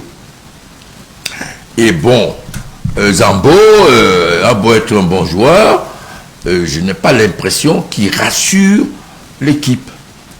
On marque des buts, mais on ne tient pas le ballon. On n'arrive pas à récupérer le ballon rapidement lorsque on le perd à l'attaque. Ça fait en sorte qu'il y a des situations très difficiles à gérer en défense et on est souvent sur le fil par rapport aux erreurs de la défense. Donc il faut poser le problème de notre milieu de terrain en termes de récupération et je vais dire, d'organisation tactique de nos attaques. Il y a ce problème d'individualité parce que pour beaucoup, on en a à sa place et il n'est pas véritablement à sa place parce que bon, il y a beaucoup de critiques autour. Il y a Zambo Anguissa sur le plan des individualités qui ne donne pas entière satisfaction aux supporters camerounais. Et maintenant, est-ce qu'on a envie de dire que, est-ce que vous appréciez cela dans ce sens qu'il y a absence de collectif dans cette équipe des Lions indomptables? Je ne pense pas que ce soit cela. Je pense juste que parfois il y a des individualités qui veulent prendre le pas sur le collectif, notamment au niveau du cas de notre milieu de terrain que j'aime bien d'ailleurs, Zambo Anguissa. Mais je crois aussi que c'était le début de la compétition, donc il y a eu des couacs. C'est vrai que pour le cas du gardien, j'ai noté que justement le gardien participait beaucoup à notre caractère offensif. C'est-à-dire que à la relance. Le bloc montait un peu plus haut et c'était une bonne chose parce qu'on menait pratiquement tout le match. C'était une bonne chose. Maintenant, on peut lui demander de régler suffisamment ses prises de boule, ses réactions ainsi de suite, de ne pas parfois hésiter parce qu'on a senti que 1 ou 2 fois il a pris un but parce qu'il a parfois hésité, mais on trouve que vraiment il fait du bien dans notre défense. Aussi Zambo, j'ai vu il y a plein de relances qu'il a fait qui ont permis à ce que les attaquants jouent franchement leur rôle. Maintenant, on peut aussi lui demander de ne pas trop garder le ballon et de ne pas parfois gêner la mécanique qui est mise en place. Mais je crois que tous ont leur place. Il y a également le banc de touche. C'est-à-dire que moi, j'ai parfois pensé qu'on pourrait donner à Ngamaleu à André Clinton autant de temps qu'on donne à Ngamaleu, parce que la plupart du temps c'est 10-15 minutes, et quand on sait très bien les précisions et du moins sa façon de porter le ballon, je trouve que le deuxième tour va nous montrer une équipe suffisamment réglée, parce que ce temps-ci permet aussi de faire quelques réglages pour la phase la plus critique. Justement, on en viendra, on va parler du deuxième tour tout à l'heure, hein, les huitièmes de finale beaucoup plus, avec quelques conseils que les uns et les autres vont donner pour à l'équipe nationale du Cameroun, beaucoup plus au staff technique, parce que les joueurs, c'est pas une question de conseil, on n'est pas en lien direct avec les joueurs. Alors, professeur, s'il fallait faire une lecture bloc par bloc de cette équipe du Cameroun, quelle est, à votre avis, comment appréciez-vous la prestation? Je vais commencer par le bloc défensif. Bon, le bloc défensif a des problèmes. Il y a d'abord des problèmes qui sont liés au gardien, parce qu'il fait, à mon avis, une interprétation abusive de la position de gardien libéraux. Gardien libéraux n'est pas portier voyageur, ce n'est pas gardien volant. Et puis, comme il a une bonne qualité de jeu au pied, il en abuse. Et un jour, il lui arrivera ce qui est arrivé à Aïdita. Espérons que ça ne soit pas dans un match de cette CAN et que ça ne soit pas dans un match décisif. Et or, là, on est déjà dans la série des matchs décisifs puisque c'est l'élimination directe. C'est un gardien qui est très talentueux. Normalement, s'il était sérieux, parce que moi, le problème que j'ai avec lui, c'est qu'il n'est pas sérieux. C'est le gardien le plus fort de l'heure dans le monde. Mais qui précisément parce qu'il fait trop de facéties, perd en sérieux et en discipline. Si Onana cesse ce que j'appellerais les fantaisies, vous verrez qu'il sera largement le meilleur gardien du monde. Maintenant, la défense centrale, le problème c'est son pivot, celui qui était justement la tour de contrôle. C'est Gade Michael Gade qui a des problèmes de vivacité. Et quand on va trouver des équipes avec des attaquants vifs, et vous aviez vu les problèmes qu'il avait déjà eu avec Haller lors du match à Abidjan, surtout qu'il ne le connaissait pas, ça va être un peu plus difficile. Avec les Nigériens, ça sera plus que compliqué. Et il y a aussi le problème de la complémentarité qui est créé par l'entraîneur. Comme il change de paire centrale tous les jours, il n'y a pas d'automatisme. Premier match, c'est Ngade Ongene. Ongene, joueur qui est très très sérieux, le joueur de Salzbourg, mais qui lui a un problème. Il est trop vicieux. Donc de temps en temps, il met de petits coups à son attaquant et ça peut occasionner des drames, des cartons jaunes, voire des cartons rouges. Autrement, sur le plan technique, il joue son rôle, même comme tous les centraux camerounais, il est un peu lourd. Moukoudi, qui lui a fait un match, à mon avis, impeccable, mais lui aussi, son défaut, c'est la lourdeur. Maintenant, sur les côtés, Faye Collins, joueur très généreux, bon défensivement, mais problème de positionnement. Nous, très généreux aussi, mais peu faible capacité à centrer. Maintenant, on vient au milieu, c'est véritablement le problème. Mais encore une fois, c'est le coach qui change de combinaison tous les jours. Première fois, on a on a Zambo, on a Koundé Malon, et puis après le match suivant, on change, on a qui sort de maladie, et c'est compliqué. Et il y a un joueur pourtant qui pourrait beaucoup nous aider, c'est Onana Jean. En réalité, Onana Jean, c'est comme Castelletto est le futur patron de la défense centrale, Onana Jean est le futur patron du milieu de terrain camerounais, mais on ne lui a jamais donné sa chance. Même à Neyou, on n'a jamais donné sa chance à Neyou. Et puis devant, Aboubakar, c'est bien, mais il a un défaut, il ne donne pas les ballons. De temps en temps, quand un coéquipier est démarqué, il faut lui donner le ballon. L'essentiel étant que l'équipe prenne l'avantage. Toko a un défaut, c'est le manque d'audace. C'est lui qui aurait dû être le patron de cette équipe. Il en a beaucoup à dire. Mais justement, c'est pour ça que j'ai dit que joue comme à Lyon. Dans un projet, j'ai dit joue comme à Lyon. Il lui manque de l'audace. Or, il en faut et il ferait beaucoup. Parce qu'on a besoin d'au moins 3 ou 4 attaquants qui sont en forme et peuvent marquer. Imaginons qu'on arrive un jour, Aboubakar n'est pas inspiré. On fait comment? Mouminga Male lui aussi manque d'audace. Il a la capacité technique, mais c'est comme s'il a peur d'aller dribbler le dernier défenseur et surtout il a peur de tirer. Moi j'aurais même préféré Bassogo parce que de temps en temps Bassogo tire et ça rentre. Donc l'équipe est moyenne. aspect positif, elle est puissante, en réalité, elle n'a jamais été véritablement dominée. Maintenant, elle n'utilise pas bien cet avantage-là physique de la puissance sur le plan du jeu. Parce que comme l'ambassadeur Mila leur a dit, j'ai vu ça sur les réseaux sociaux, il faut jouer direct. Une touche, deux touches. Ne pas porter le ballon inutilement comme Zambo aime le faire et casser le rythme, ramener le ballon derrière. Les deux grands spécialistes, c'est Zambo et Koundé Malo, qui sont toujours en train de prendre le ballon et de le ramener derrière quand on veut le mettre devant. Alors qu'on a la chance déjà d'avoir une bonne relance du gardien, si en plus on a des milieux qui peuvent mettre la pression. Et puis il y a quelque chose d'autre, et je finis là-dessus. Cette équipe ne peut pas se priver de Choupo-Moting. Parce que Choupo a une qualité, c'est qu'il sait varier le jeu. Passe courte, passe longue, ouverture. Il a un défaut, c'est qu'il est très lent. Parce que si Choupo avait été rapide, je vous assure qu'on gagnerait la CAN à coup sûr. Alors, Flampec, sur l'ensemble, comment avez-vous trouvé la prestation des Lions Indomptables pour ce qui est du premier tour? Première chose, déjà, il faut dire que le Cameroun n'a pas vraiment été mis à l'épreuve. Moi, je vais le dire. On peut célébrer les 3 matchs, mais ce n'était pas face à des foudres de guerre. Battre, je crois qu'il y avait le premier adversaire qui était vraiment un bon adversaire. L'adversaire n'est pas n'importe qui non plus. Non, c'est ce que je dis. C'est pour cela que je reconnais que c'était même la meilleure équipe. Je dis, il n'y avait que le premier adversaire qui était une équipe vraiment pas difficile à jouer. Mais les deux autres, je vous dis, battre l'Éthiopie, c'est beau pour le moral, mais il ne faut pas essayer de s'enorgueillir d'avoir battu l'Éthiopie. Mais cela dit, on a quand même pu voir une équipe volontaire, une équipe très engagée, une équipe qui voulait jouer. Je crois que je ne vais pas revenir sur l'analyse du coach, du prof, mais je vais quand même un peu donner mon avis sur une à deux choses. Parlant du gardien, je partage son analyse, mais seulement un peu pour dédouaner Onana. Précisons qu'il sort quand même de 10 mois sans jouer. Et cela peut expliquer son manque de concentration. Vous savez, quand vous avez fait... Non, je veux dire, lorsqu'on a passé 10 mois sans jouer, prof, que vous le vouliez ou pas. Même en 2019, non, mais il a mûri. Justement, quand on a passé plusieurs mois, on ne joue pas. On doit être plus sérieux parce qu'on a perdu des réflexes, etc.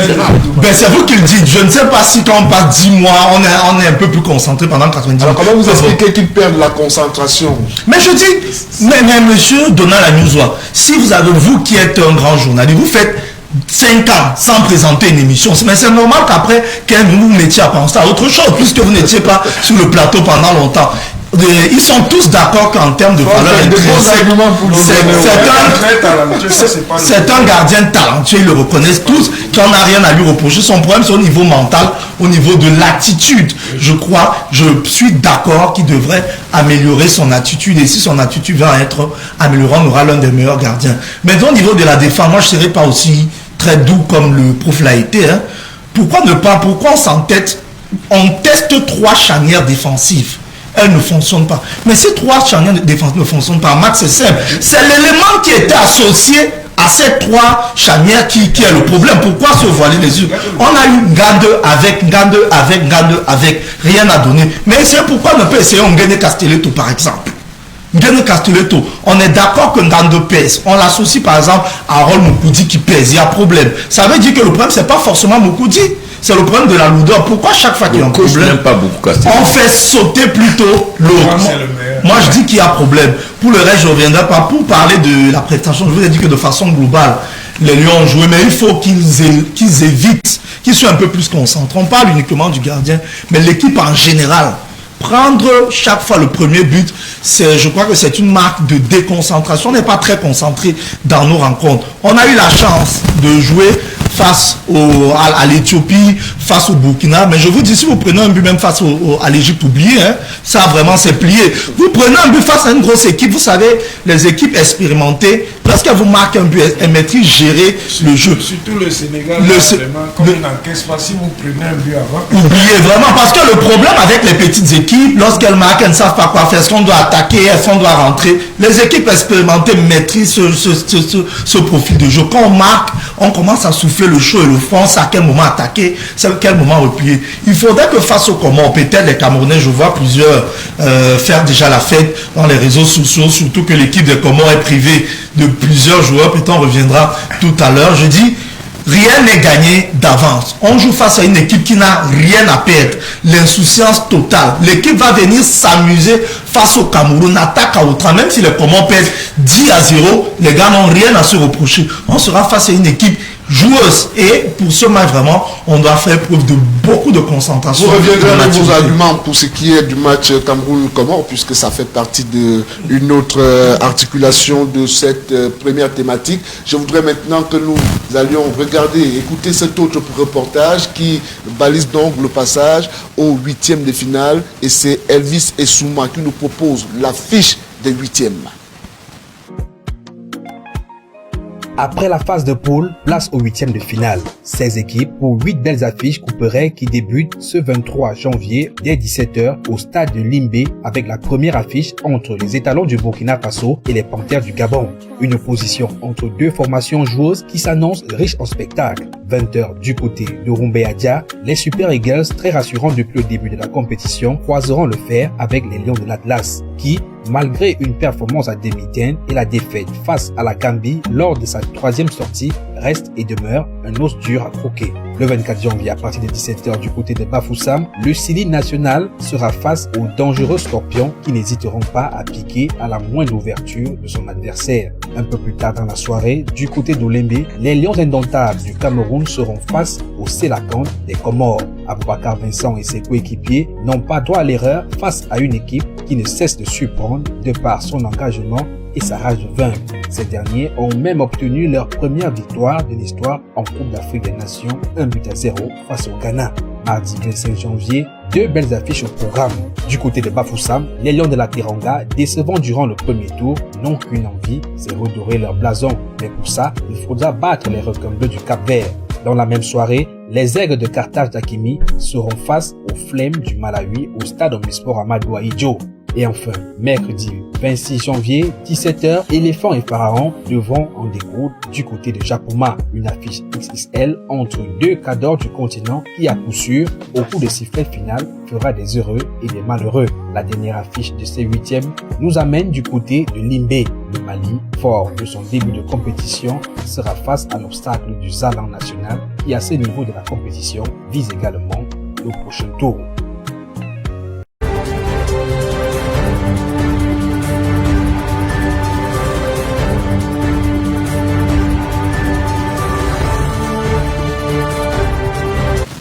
Voilà donc dressé la fiche complète des 8e de finale. Et ça commence tout à l'heure à partir de 17h, Flampec, avec le Burkina Faso qui est face au Gabon. L'Afrique centrale est bel et bien représentée avec la sortie du Gabon. Et tout de suite, Simon, ce match, est-ce qu'on peut espérer que le Gabon confirme tout ce qu'on a vu jusqu'ici en remportant bien sûr? Oui, ouais, c'est un pays très proche du Cameroun, donc c'est un pays d'Afrique centrale et nous sommes plutôt qu'avec le Gabon, mais vous savez que ça ne suffit pas. Il va falloir que, parce que c'est un match, c'est un duel à mort, vraiment, parce que quand on regarde les deux équipes, ces deux équipes se valent. Et donc on ne peut pas vraiment donner de façon péremptoire l'issue de ce match. Je crois que ce sera un match à suivre attentivement, mais nous souhaitons en fait. Nous souhaitons que le meilleur gagne, mais je penche beaucoup plus pour le Gabon parce que c'est un pays bien plus proche. Vous comprenez avec moi que c'est la fiche complète. On sera donc obligé de dire chacun un mot sur ces confrontations qui commencent aujourd'hui.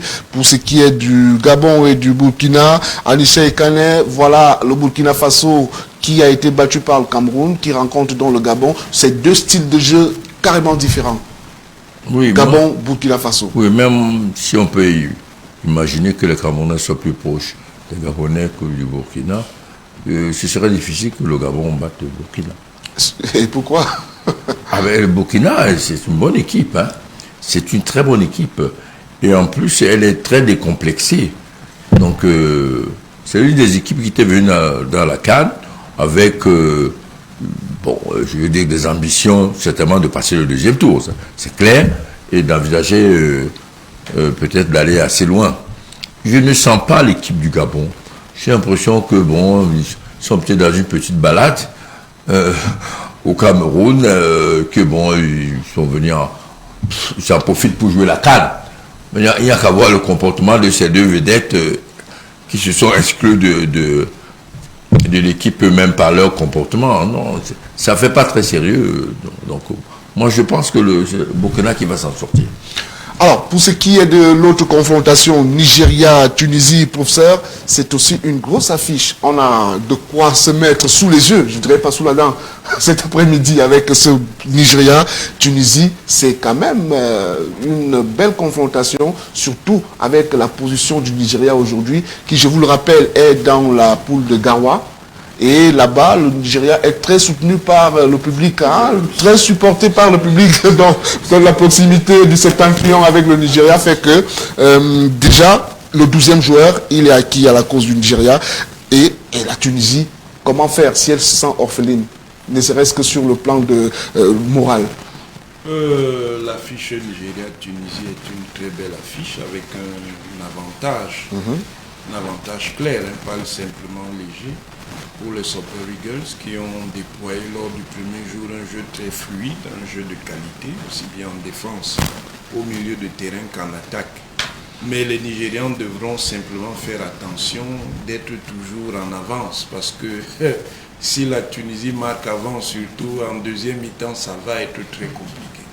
Parce qu'ils sont les spécialistes pour gagner du temps. Et ça va être très difficile à ce moment, mais je pense que le Nigeria a toutes les chances de l'emporter. Si vous me permettez de revenir rapidement sur le Burkina Faso, bien entendu. Gabon, le Burkina est supérieur. C'est une équipe à laquelle il faut faire très attention. Moi, je ne serais pas surpris de voir le Burkina en demi-finale ou en finale. C'est une équipe qui est très, très, très solide. Oui, je dis que je ne serais pas surpris de les voir en finale ou en demi-finale. Il faut faire très attention à cette équipe. Alors, Flampec, sur le cas Nigeria-Tunisie, votre appréciation de cette confrontation qui se joue elle se joue déjà, c'est à Gawa. Non, Nigeria, oui. Nigeria-Tunisie. Oui, c'est à Gawa, c'est le Burkina qui va jouer à Limbe, je crois. Oui, je dis, ce sera pas difficile. C'est vrai, on a vu un très bon Nigeria durant le premier tour, mais on a aussi vu une équipe de Tunisie pas mal.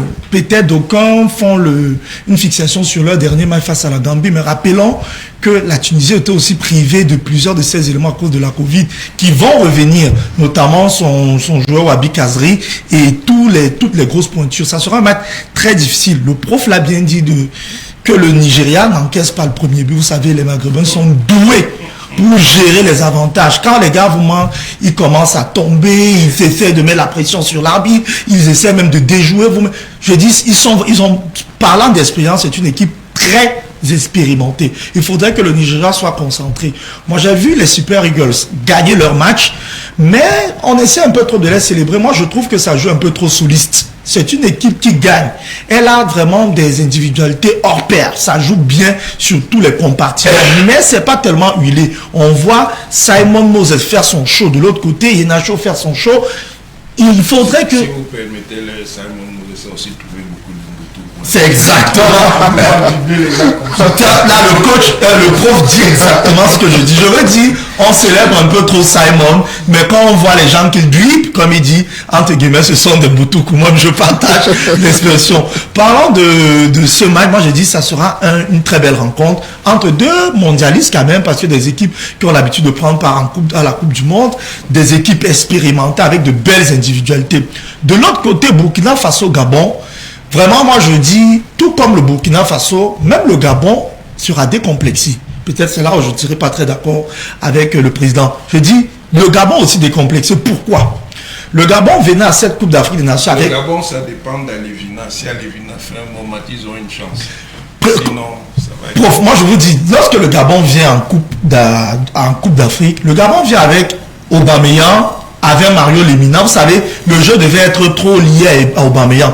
Quand leurs deux stars, disons, ne prennent plus part à la compétition, les gars sont décomplexés. Moi, je dis même ça a été même bénéfique à l'équipe du Gabon de perdre ces joueurs-là. Sinon, le jeu devait tellement être dépendant à ces grosses pointures. On voit une équipe du Gabon, décomplexé, qui joue bien, qui n'a pas... J'ai vu cette équipe face au Maroc, qui n'a aucun problème, des garçons comme le Mboupenza se relâche, il a bien parlé d'Alevina, se relâche, mais pourtant si Aubameyang avait été là, tout le ballon devait être sur Aubameyang. Même chose que la formation du Burkina Faso, qui, même s'il y a Bertrand Traoré, c'est pas lui le métronome, la preuve de temps en temps, il n'a pas été là. C'est une équipe qui joue au football. Je crois que c'est l'une des rencontres les plus ouvertes dans ces huitièmes de finale.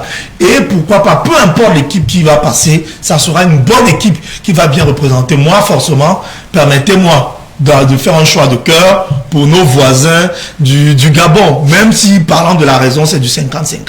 Justement, il faudrait maintenant que le Nigeria oublie les 9 points engrangés lors du premier tour, c'est-à-dire carton plein. Face à des boutous comme le Alors, on va continuer avec maintenant le cas du Cameroun, la deuxième confrontation, c'est-à-dire la deuxième journée des huitièmes. Ce sera avec le Cameroun. Alors, Simon, quelle lecture faites-vous de cette confrontation Cameroun-Comore? Ça passe dans tous les commentaires, tous les forums en parlent.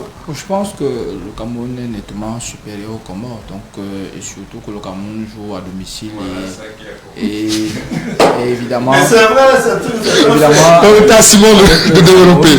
Est invincible chez lui, je crois que c'est la 30e année, je crois que ça date depuis 98. Voilà. Non, la 24e. 98, je crois même qu'au niveau du stade de l'Histoire, ça date. 88. Pour ce qui concerne au moins Yaoundé, parce qu'on a été battu une fois par le Ghana. Voilà. Donc c'est dire que c'est une équipe assez invincible à domicile, donc on pense que sauf vraiment sauf catastrophe, le Cameroun est parti pour les quarts de finale.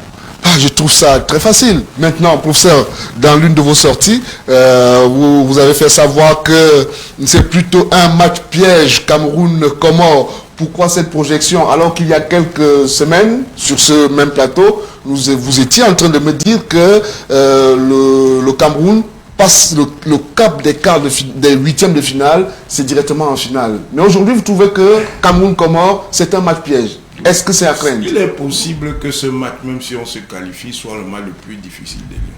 Ah bon? Je vous dis de faire très attention. C'est le match piège typique. Pourquoi? Ce sera bien. Parce que le Cameroun est largement supérieur. Nous sommes d'accord. Mais si le Cameroun joue avec un esprit de suffisance qui est entretenu par certains joueurs, on aura des problèmes. Cette équipe des Comores danse avec cet état d'esprit. Si c'est les Camerounais, cet état d'esprit est parfaitement capable de nous battre. Il faut que nous fassions très attention. Et surtout que nous marquions avant. Si nous marquons avant, en gérant bien le match, on peut aggraver le score et c'est réglé. Mais si les Comores marquent, ça va être très difficile. Parce qu'ils vont jouer à 10 derrière. Alors, Frampek, demain, c'est un autre match. On a carrément oublié. On va dire que toutes les tablettes doivent être effacées maintenant. Ce n'est plus le premier tour. On est au huitième de finale. D'aucuns appelaient ça ici à la télévision le 1 but sort. Donc c'est dans la logique du 1 but sort. Quel conseil donnerez-vous au staff technique en ce qui concerne justement cette sortie face aux Comores? Peut-être conseil, c'est trop dire. Je crois que le staff technique est très fourni, mais moi je vais dire... Vous savez que nous sommes à environ 25 millions d'entraîneurs, donc de temps en temps, il faut suppléer les collègues. Primo, déjà, c'est un match, c'est aussi une revanche, ça il faut le dire. Parce que peut-être on l'oublie, en 2019, vous savez, les Comores ont souhaité se qualifier à la place du Cameroun pour la CAN. En allant même au TAS, on était dans le même groupe. On se souvient que lorsqu'il y a eu glissement de la CAN, les Comores ont estimé que le Cameroun ne méritait pas passer parce qu'en principe, d'après les textes, les lois de la CAF et de la FIFA, il a même fait beaucoup rire. Oui, il faut dire, les Comores étaient juste après le Cameroun à ce moment. C'est vrai qu'ils ont été doublés par le Malawi après, durant la compétition, mais c'est pour dire que les Comores nous avaient même, entre guillemets, posé même des problèmes. Le Cameroun joue souvent face aux Comores, parfois on fait des nuls, on gagne, mais c'est pas une véritable foudre de guerre. Mais disons qu'on aura en face une équipe revancharde, une équipe qui voudra montrer aux Camerounais. Vous savez, quand on joue surtout face aux pays organisateurs, on sait que c'est le match le plus suivi. Au moins, on a quand même le privilège de jouer dans un stade rempli. On sait que le stade sera plein. Des jeunes Comoréens qui n'ont jamais peut-être joué un match avec un public de 50 000 personnes, devant un public de 50 000 personnes, vont se donner à fond.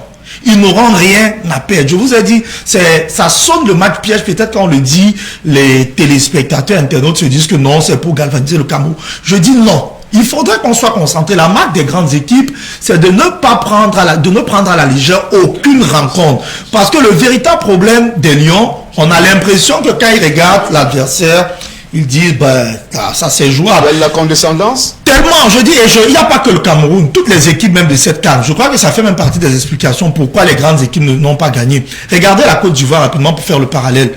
Le Côte d'Ivoire se fait tenir en échec par la Sierra Leone. La Côte d'Ivoire gagne difficilement la Guinée. Mais face à l'Algérie, ça semble être le mal le plus facile. Pourquoi? Face à l'Algérie, les gars savent qu'ils ont un adversaire coriace. Ils essayent de décupler leur potentiel. Mais face aux petites équipes, les gars font un peu le dos rond. C'est la même chose. Il faudrait que le Cameroun demain prennent ce match comme si on était en face du Nigeria ou alors même de la Côte d'Ivoire. Dès l'entame, on essaye d'asphyxier. Le conseil que moi je vais donner, il faut commencer ce match avec beaucoup de volonté, beaucoup d'envie. Ne pas être réactif. Faire l'effort d'inscrire 2 buts durant les 15 premières minutes. C'est facile à dire, c'est pas facile à faire. Je le sais. Mais ça doit être l'un des objectifs du Cameroun. Parce que si on vient à mener au score 2-0, je vous dis l'équipe ils seront tellement ils seront finis, ils vont commencer à nous donner des espaces, ils prendront même beaucoup de... Vous savez, les gars manquent quand même d'expérience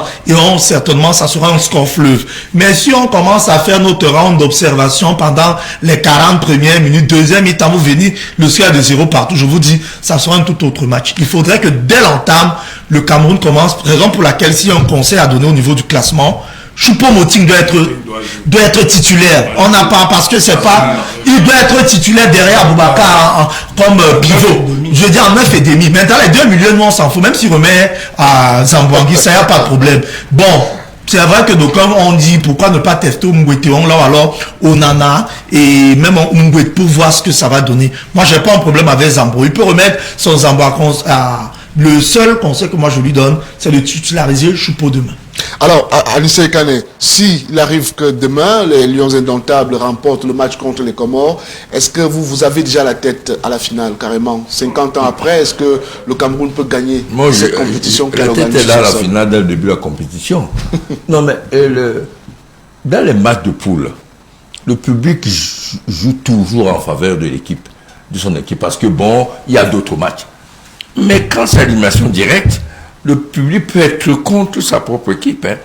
Je ne vois pas, je vois notre public en train de s'énerver si on prend un but dès l'entame. Et qu'on n'égalise pas rapidement. Et ça risque d'être contre-productif pour notre équipe. C'est pour ça que c'est un match piège. S'il commence bien, 1 but, 2 buts, ça va. Mais si on arrive à la mi-temps à 0-0, je crois que le public ne sera plus toujours un atout. D'autant plus que on a un petit adversaire. Si on jouait contre le Nigeria, le public pourrait soutenir jusqu'à la fin du match, sachant que c'est un gros match. On a besoin de ce 12e. On a besoin de ce 12e monde. Mais si comment on marque un but à la 60e minute, je crois qu'il faudra commencer. Moi, je n'ose même pas envisager une défaite demain. Vraiment. Parce que, bon, ça peut aller de catastrophe en catastrophe. Plaide. Ça va plomber la CAN, ça c'est sûr. Ça va peut-être plomber d'autres choses. Ces choses-là, bon, j'ai pas envie de savoir ce que c'est, mais on se comprend. Alors, pour sortir de cette thématique complètement, chacun ici va faire peut-être une petite proposition en ce qui concerne les joueurs que vous aimeriez voir à l'axe central, au défensif et au niveau du milieu du terrain et à l'attaque. Quels pourraient être les trois à solliciter, à être parmi le 11 en temps demain, professeur? Oui, moi, si j'avais une composition, dans les buts, je mettrais Passy.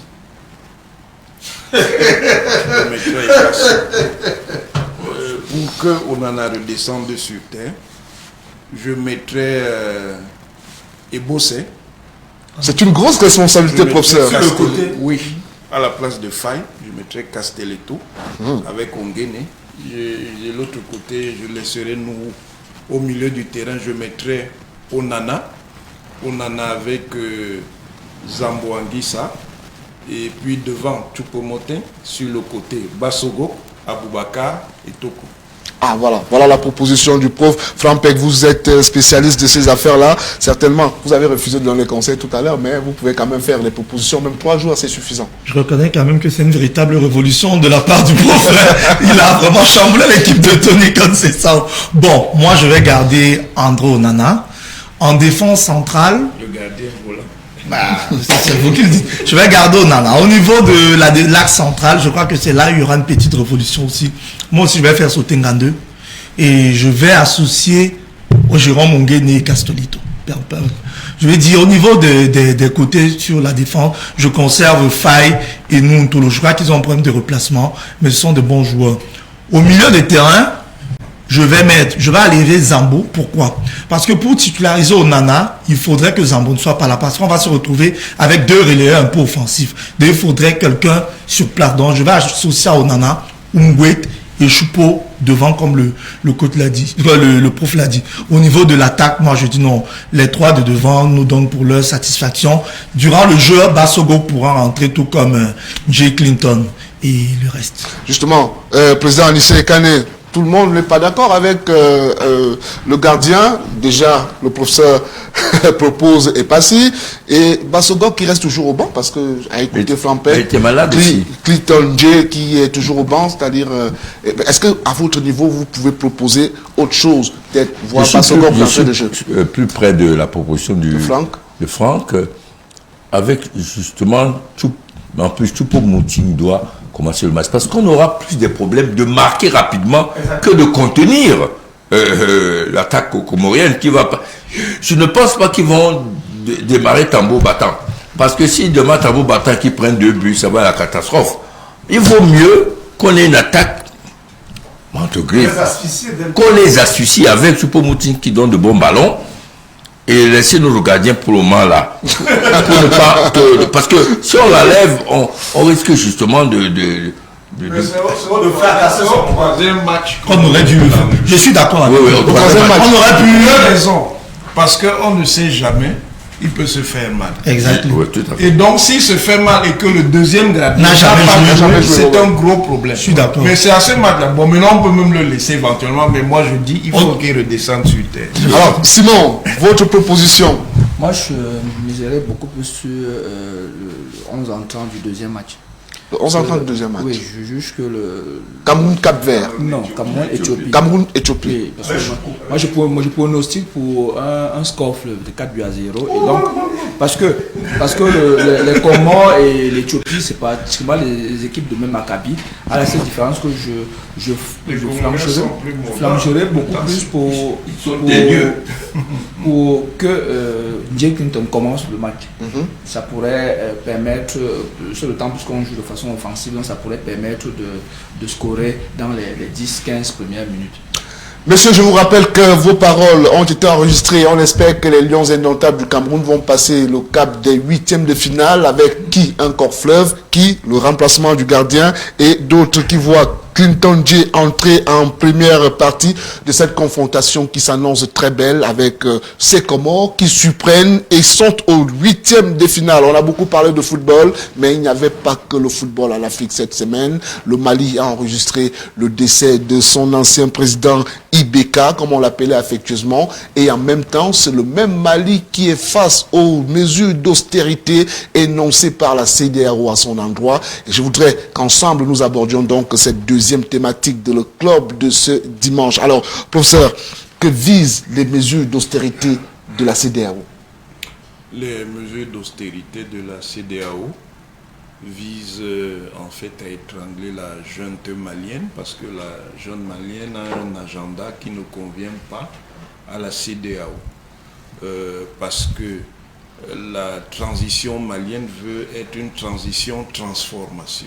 C'est-à-dire qu'elle veut transformer l'ordre politique avant de le remettre dans une perspective de concurrence. Or, au niveau de la CEDEAO, connaissant les rapports de force classiques du Mali, en réalité, il y a beaucoup d'affinités avec la classe politique installée, et surtout celle qui a été au pouvoir.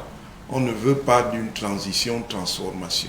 On veut d'une transition passage qui passe rapidement pour qu'on revienne au jeu politique civil, avec le risque que le Mali soit à nouveau confronté plus tard à une dynamique de coup d'État. Parce que le Mali est dans un circuit où il va de démocratisation, coup d'État, attaque extérieure, démocratisation, coup d'État. Et si on reste simplement dans la logique de la transition passage, ça peut se répéter. Et la CEDEAO, en plus, elle est assez dans la géométrie variable.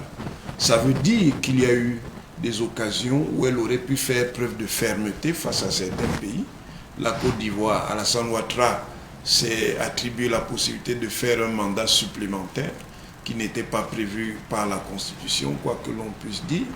On a vu aussi la position de la CEDEAO sur la Guinée, et là où elle joue une position légitimiste, et on ne comprend donc pas pourquoi elle est complètement contre la transition militaire, mais en fait on comprend, parce que derrière en réalité il y a une géopolitique qui se joue, et une géopolitique qui montre d'un côté la France en tant que puissance tutélaire dans cet espace, qui désormais est face à la Russie, qui a décidé de ne plus laisser les choses se jouer en Afrique sans sa présence, qui s'est déjà impliqué en République centrafricaine, qui s'implique aussi au Mali, et ce n'est pas pour partir.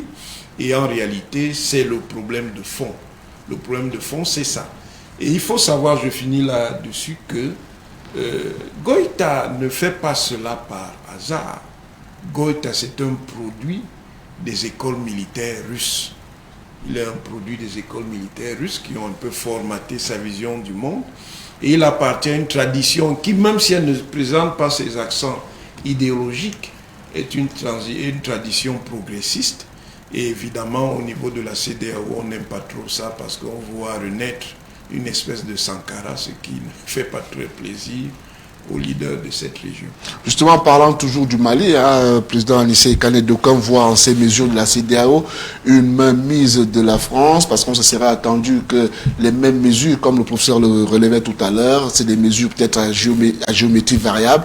On se serait attendu à ce que la Guinée soit aussi frappée autant que le Mali, mais beaucoup plus avec tout ce qui se passe autour, avec les opérations Barkhane et autres. On a comme l'impression que, pour certains observateurs bien entendu, que la France est derrière cette affaire-là. Est-ce que vous partagez cette idée ? On pourrait tout ne pas voir sauf la France. Mais il faut être complètement aveugle pour ne pas voir que derrière cela se joue l'avenir de la petite France avec la grande Afrique. Je crois qu'on est à un tournant. Et la France nous voit très bien que l'affaire de Goïta peut être déclencheuse d'une dynamique de remise en cause de l'hégémonie française en Afrique centrale et en Afrique de l'Ouest. C'est ça l'enjeu. L'enjeu, c'est ça. Et d'autant plus que, parallèlement, comme c'était dans les années 60, se trouve à côté de cette dynamique la Russie. Et peut-être la Chine, malgré leurs différences. Et la France se voit si bien. Quelle est aujourd'hui la problématique au Mali? Ce n'est pas de passer le pouvoir. C'est d'en finir avec, je veux dire, cette surenchère du terrorisme entretenu par la France pour rester dans cette zone du Sahel et continuer tranquillement sa base besoin de tirer toute la matière première indispensable au développement de la France et à l'approvisionnement de l'Afrique. C'est la France, fondamentalement, qui est au centre de cet enjeu. Et c'est bien que la Russie ait abandonné, je veux dire, cette position timorée et qu'elle ait affirmé sa détermination au Conseil de sécurité que ça ne passera plus. Moi, je pense qu'il faut soutenir sérieusement la junte militaire. Bon, le problème de passage des militaires au pouvoir, la légitimité, elle s'acquiert de différentes façons. Hein. Sankara, il n'est pas arrivé au pouvoir avec, pas les urnes, mais il a marqué de façon granitique l'histoire de l'Afrique. La plupart des héros africains, dans la lutte de libération de notre continent, n'ont été ni députés, ni élus, ni etc. Et c'est le moment, c'est l'occasion pour relever la timidité de la classe politique, soi-disant de l'opposition, par rapport à cette situation malienne. Il y avait un nouveau dirigeant, un néo-dirigeant de l'opposition, qui a fait une sortie scabreuse, indigne d'un homme politique, de façon précipitée, disant que la CEDEAO a raison. Ben, il faut. C'est quand même extraordinaire. Et sous le prétexte que sur le prétexte qu'il faut respecter la légitimité institutionnelle. Ces institutions que la France met en cause aujourd'hui, ah ben, il y en a aussi au Tchad. Mais Macron s'est précipité quelques jours après la prise anticonstitutionnelle, anti-institutionnelle du pouvoir par le fils de Déby. Elle s'est précipitée pour adouber cette situation. Non. Je pense que c'est l'occasion d'apporter le Manidem un soutien appuyé, militant et déterminé au peuple malien.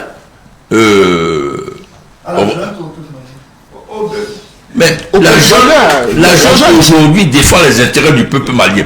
Vous en verrez la preuve par les manifestations monstres qui dépassent même le cadre du Mali, au Sénégal, au Burkina Faso, etc.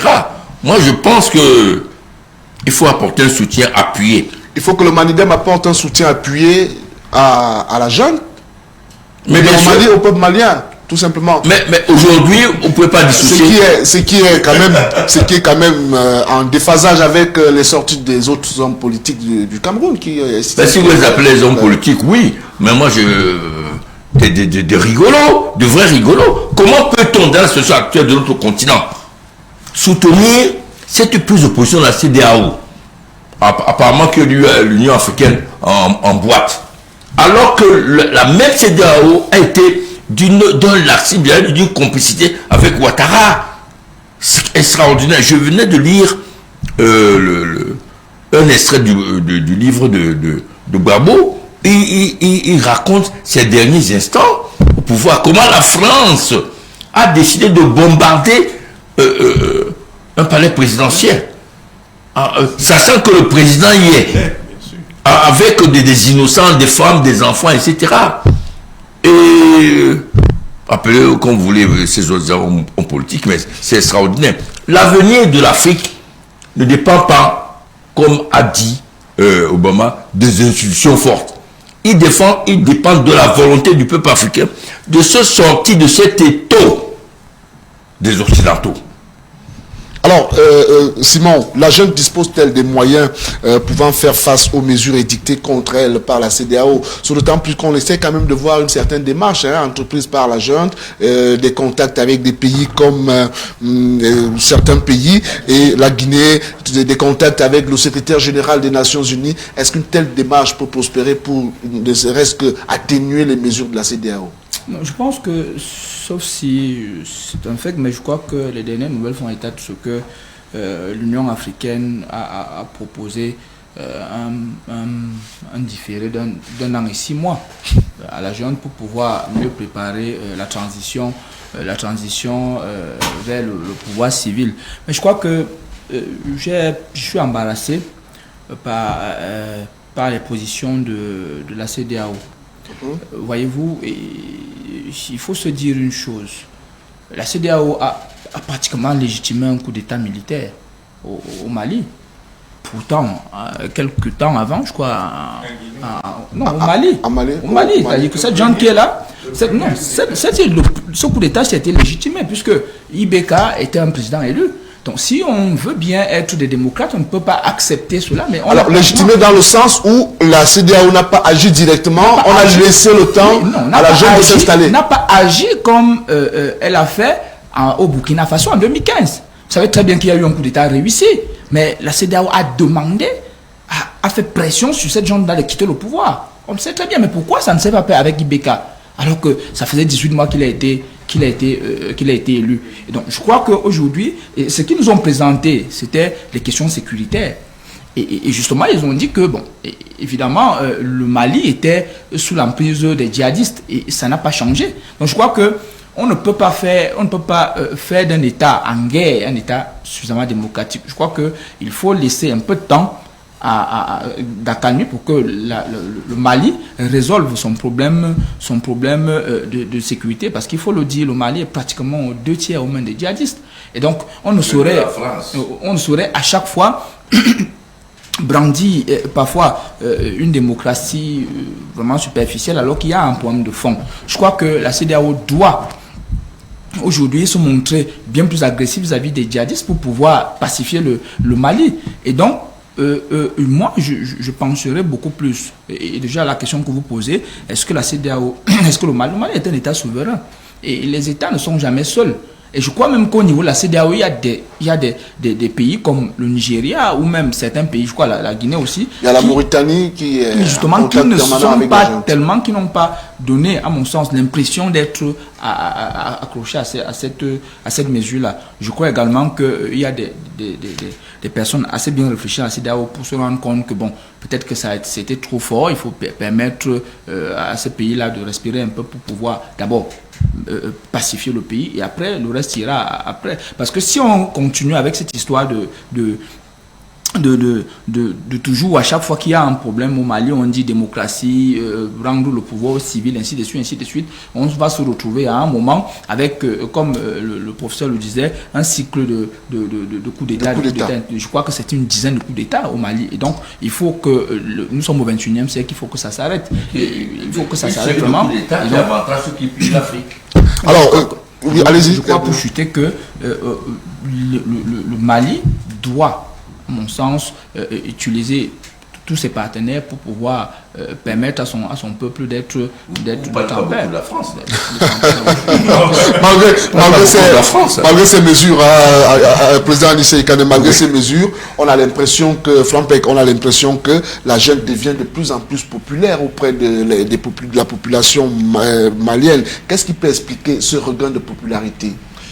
Mais déjà, les motivations de la jeune, vous savez, peut-être l'arrivée n'est pas la plus classique, parce que l'Afrique ne sera aussi être une jungle. Nous sommes ici quand même en train de célébrer un coup d'État, c'est pas normal. Il faut déjà condamner le coup d'État.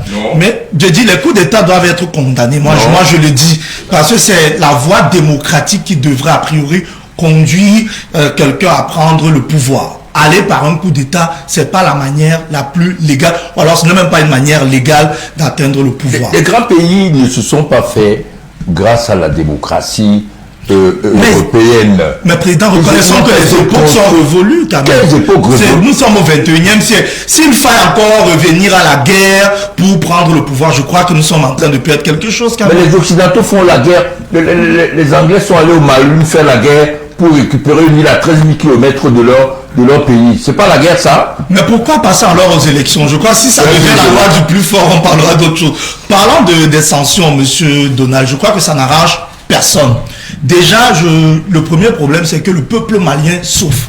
Lorsqu'on on vous bloque du reste du monde, vous vivez comme en autarcie. On reconnaît quand même que l'économie malienne est tellement dépendante de ses relations avec l'extérieur, que ce soit sur le plan commercial, en termes de denrées alimentaires même. Le Mali, pour l'heure, ne reçoit pas grande chose, pas de sortie. Mais les pays, pour le moment, ce qui maintient encore le Mali, entre guillemets, un peu en vie, c'est sur les relations dont vous faisiez allusion tout à l'heure, avec des pays comme la Guinée, les contacts avec les personnalités comme le secrétaire général des Nations Unies. La Guinée aussi, qui est aussi, disons, une junte à la tête. La Mauritanie, qui n'est pas vraiment membre de la CEDEAO. Et même des pays qui sont quand même membres du Conseil de sécurité, à savoir la Russie et la Chine, qui soutiendraient, disons, cette jeune. Mais en réalité, qu'est-ce qui rend cette jeune populaire? Moi, je le disais tout à l'heure.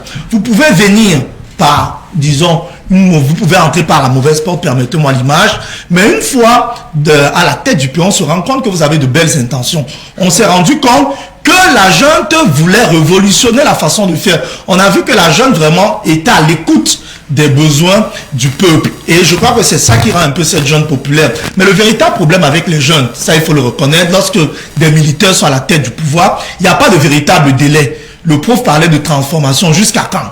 Lorsqu'ils viennent, ils vont vous dire je transforme, ils peuvent transformer pendant 30 ans. Mais les civils transforment pendant 20 ans. Non, mais je veux dire, non. Si la jeune vient, je dis, si la jeune était venue, elle donnait exactement un délai qui sera respecté. Je suis là pour 2 ans.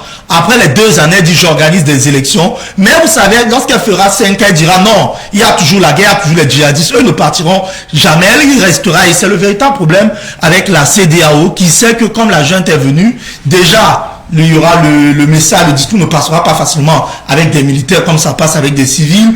Autrement dit, la junte va essayer de s'éterniser au pouvoir. Alors, professeur, vous allez intervenir, mais je vais accompagner votre intervention avec cette question. Voilà le décès de... le décès de l'ancien IBK a permis... Est-ce que c'est un rattrapage que la junte fait en demandant à ce qu'on observe 3 jours de deuil national suite au décès de IBK? Est-ce que c'est une sorte de rattrapage pour essayer de réparer un peu toutes ces récriminations suite à leur prise de pouvoir? Non, non. La jeune n'en voulait pas personnellement à IBK. Sinon, elle aurait pu lui faire mal. Il y a des jeunes qui non seulement vous renversent, mais vous jugent ou vous exécutent même de manière expéditive. Voilà. Donc, elle ne voulait pas faire de mal, mais elle estimait que l'option politique et gouvernante d'IBK était contraire aux intérêts de la nation malienne, parce que le véritable problème est créé, encore une fois, par une géopolitique de la géométrie variable. Qu'est-ce que ça dit? Si vous vous rappelez, il y a quelques années, les mêmes Maliens qui aujourd'hui paraissent comme étant des anti-français célébraient un chef d'État français comme un héros, parce qu'il avait bloqué l'avancée des forces djihadistes, et alors les Maliens considéraient qu'il était l'allié du peuple malien. Mais qu'est-ce qui a créé le malaise? C'est que quand l'armée malienne, les forces armées maliennes veulent se restructurer pour reprendre le contrôle de l'ensemble du pays, il y a donc des blocages. Et c'est à ce moment donné donc que naît l'idée qu'il y a des collusions entre les réseaux identitaires de l'Azawad, les réseaux Touareg et même certains réseaux djihadistes. Et alors il y a un retournement de situation. Donc la jeune n'avait pas de problème avec IBK au plan personnel. La véritable question, c'est une question idéologique et stratégique. Ce n'est pas une affaire de démocratie. C'est parce que la junte a une orientation nationaliste progressiste qui est d'autant plus poussée qu'il y a quelque chose d'autre derrière Goïta. Il y a une tradition afro-centrée. Parce que Goïta veut faire du Bambara la langue officielle du Mali. Et là, c'est une déclaration de guerre. C'est une déclaration de guerre civilisationnelle. Et c'est très profond. Et les Français, qui sont un peuple qui a une certaine profondeur historique, le savent, que ce qui se joue là est très, très, très, très délicat. C'est pour ça que la CEDEAO veut une transition passage. Parce que la transition passage permet que les mêmes classes politiques se recyclent et reprennent le pouvoir. Or, les intérêts politiques qui sont liés à la jeune veulent une transition, transformation. Ça veut dire que ça ne soit plus le même ordre politique. Voilà tout le conflit. C'est précisément pour cette raison que même s'il y a querelle avec la Guinée, pour l'instant, la CEDEAO n'est pas aussi radicale. Parce qu'en Guinée, il n'y a pas le même positionnement idéologique et stratégique.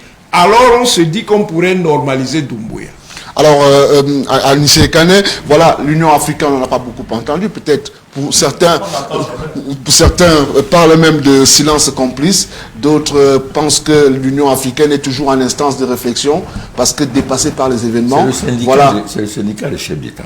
Ça n'a rien à voir avec l'unité africaine. C'est le syndicat des chefs d'État. C'est vrai depuis... Est-ce que c'est pour cela qu'on a l'impression que la CEDEAO a supplanté l'Union africaine dans la prise des décisions en ce qui concerne les mesures contre le Mali? La CEDEAO a un problème, puisque il y a une divergence terrible entre l'appréciation de la junte et la CEDEAO par rapport aux intérêts du peuple malien actuel. Je vais vous dire, aujourd'hui, si on regarde en Afrique, quels sont les pouvoirs qui ont le plus de problèmes avec leur peuple? Ce n'est pas les pouvoirs militaires. Je suis bien désolé, on transforme ici au Cameroun depuis 42 ans. On est dans la transformation des civils depuis 42 ans. Ce n'est pas les militaires qui sont au pouvoir, bon professeur. Donc, aujourd'hui, le problème ne se pose pas en termes comment on arrive au pouvoir. C'est qu'est-ce qu'on veut faire de ce pouvoir. C'est ça l'élément idéologique. Qu'est-ce qu'on veut faire de ce pouvoir?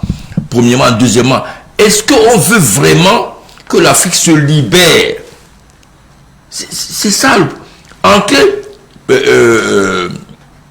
quand on faisait nos cours d'éducation politique en clandestinité, on disait que le seul et véritable critère qui peut montrer aux Africains quels sont ceux qui sont dans le cadre de leurs intérêts, c'est de ne pas être l'ami ou le choix de la France.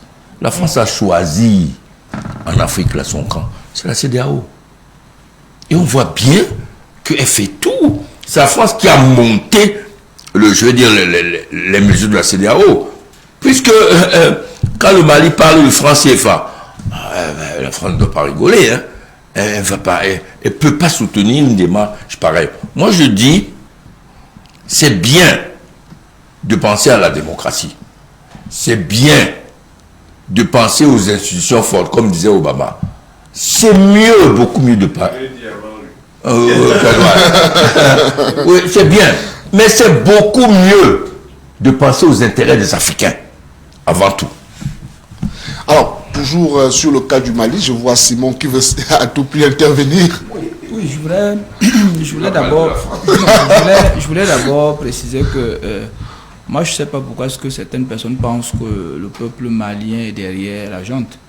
Parce qu'on n'a aucun élément. Bon, on a vu une foule. C'est la foule, c'est pas le peuple. Et donc c'est un peu difficile. C'est un peu difficile. Non.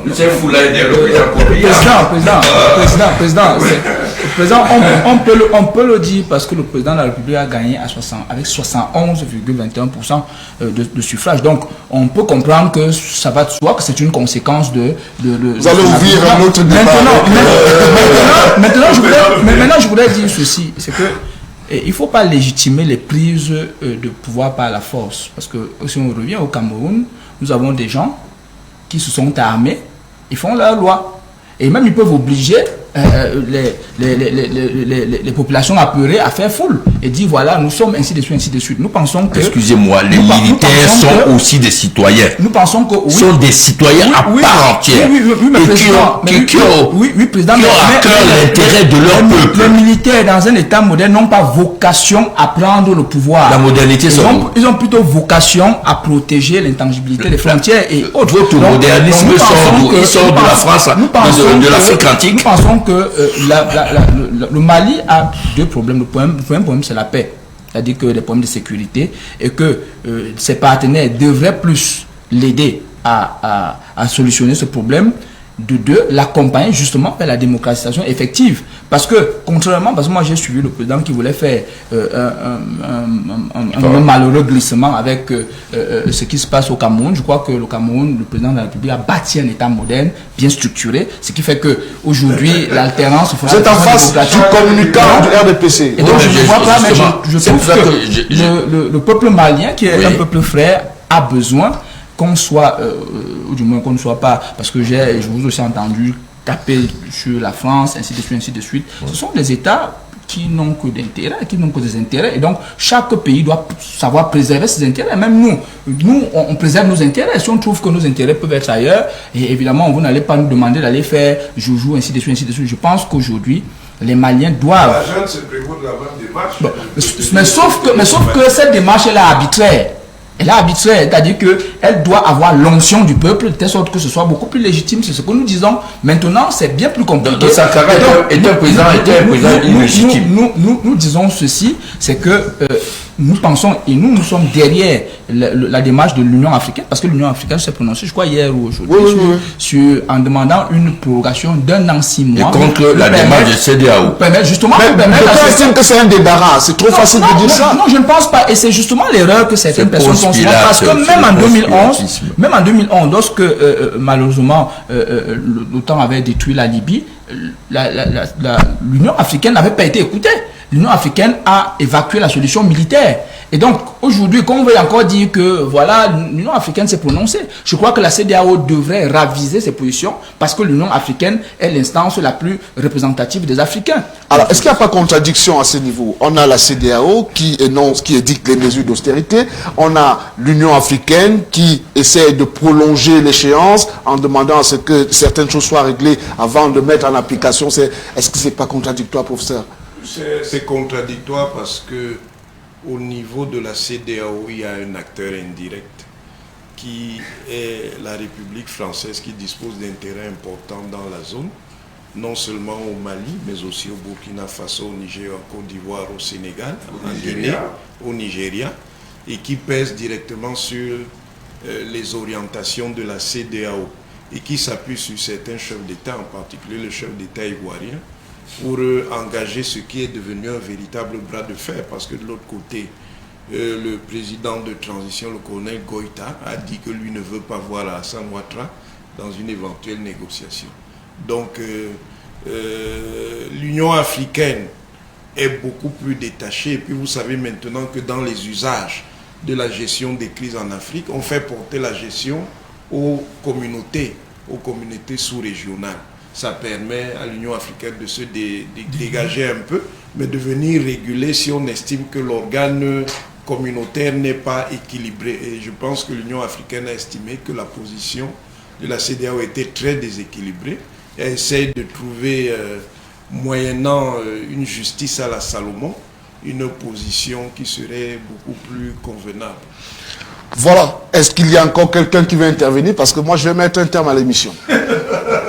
Très rapidement, je suis très embarrassé lorsque le représentant du RDPC ne veut pas parler de l'influence de la France dans ce jeu en Afrique. Il faut en parler. Cela ne veut pas dire que nous sommes contre la France. Nous sommes contre cette France-là qui a décidé militairement, depuis les années 60, à faire de l'Afrique sa plantation. C'est tout. Ça n'a rien à voir avec un sentiment, j'allais dire, primaire anti-français. C'est ce qu'on disait. Le président avait dit le Cameroun compte rester maître de son destin. Ça veut dire que, et nous pouvons le dire, sur le plan du Mali, nous n'allons pas à chaque fois pointer du doigt l'autre, mais il faut demander au Mali de continuer à rester maître de son destin. C'est tout ce que nous demandons. Maintenant, la France également fait ses affaires. On ne peut pas l'empêcher, autant pour moi, Si, on peut l'empêcher de faire ses affaires lorsque ses affaires rentrent en contradiction avec les intérêts des Africains. Voilà le problème. Chacun préserve ses intérêts, c'est ce que nous disons. Alors, messieurs, merci d'être venus sur le plateau de Le Club ce dimanche. Rappelons que nous avons eu comme intervenant Simon Metchengue, journaliste, membre de la sous-commission communication du Rassemblement démocratique du peuple camerounais. Très bon communicant d'ailleurs, il défend. Ah bon? Merci d'être venu. Et à côté de vous, c'était Anissé Ekane. Lui, il est membre fondateur, parmi les membres fondateurs du mouvement africain pour la nouvelle. Il y a le premier Manidem et il y a le deuxième. Manidem moderne. Manidem moderne, mouvement africain pour la nouvelle indépendance et la démocratie, qui désormais va s'appeler Manidem moderne. Non, mais vous savez, notre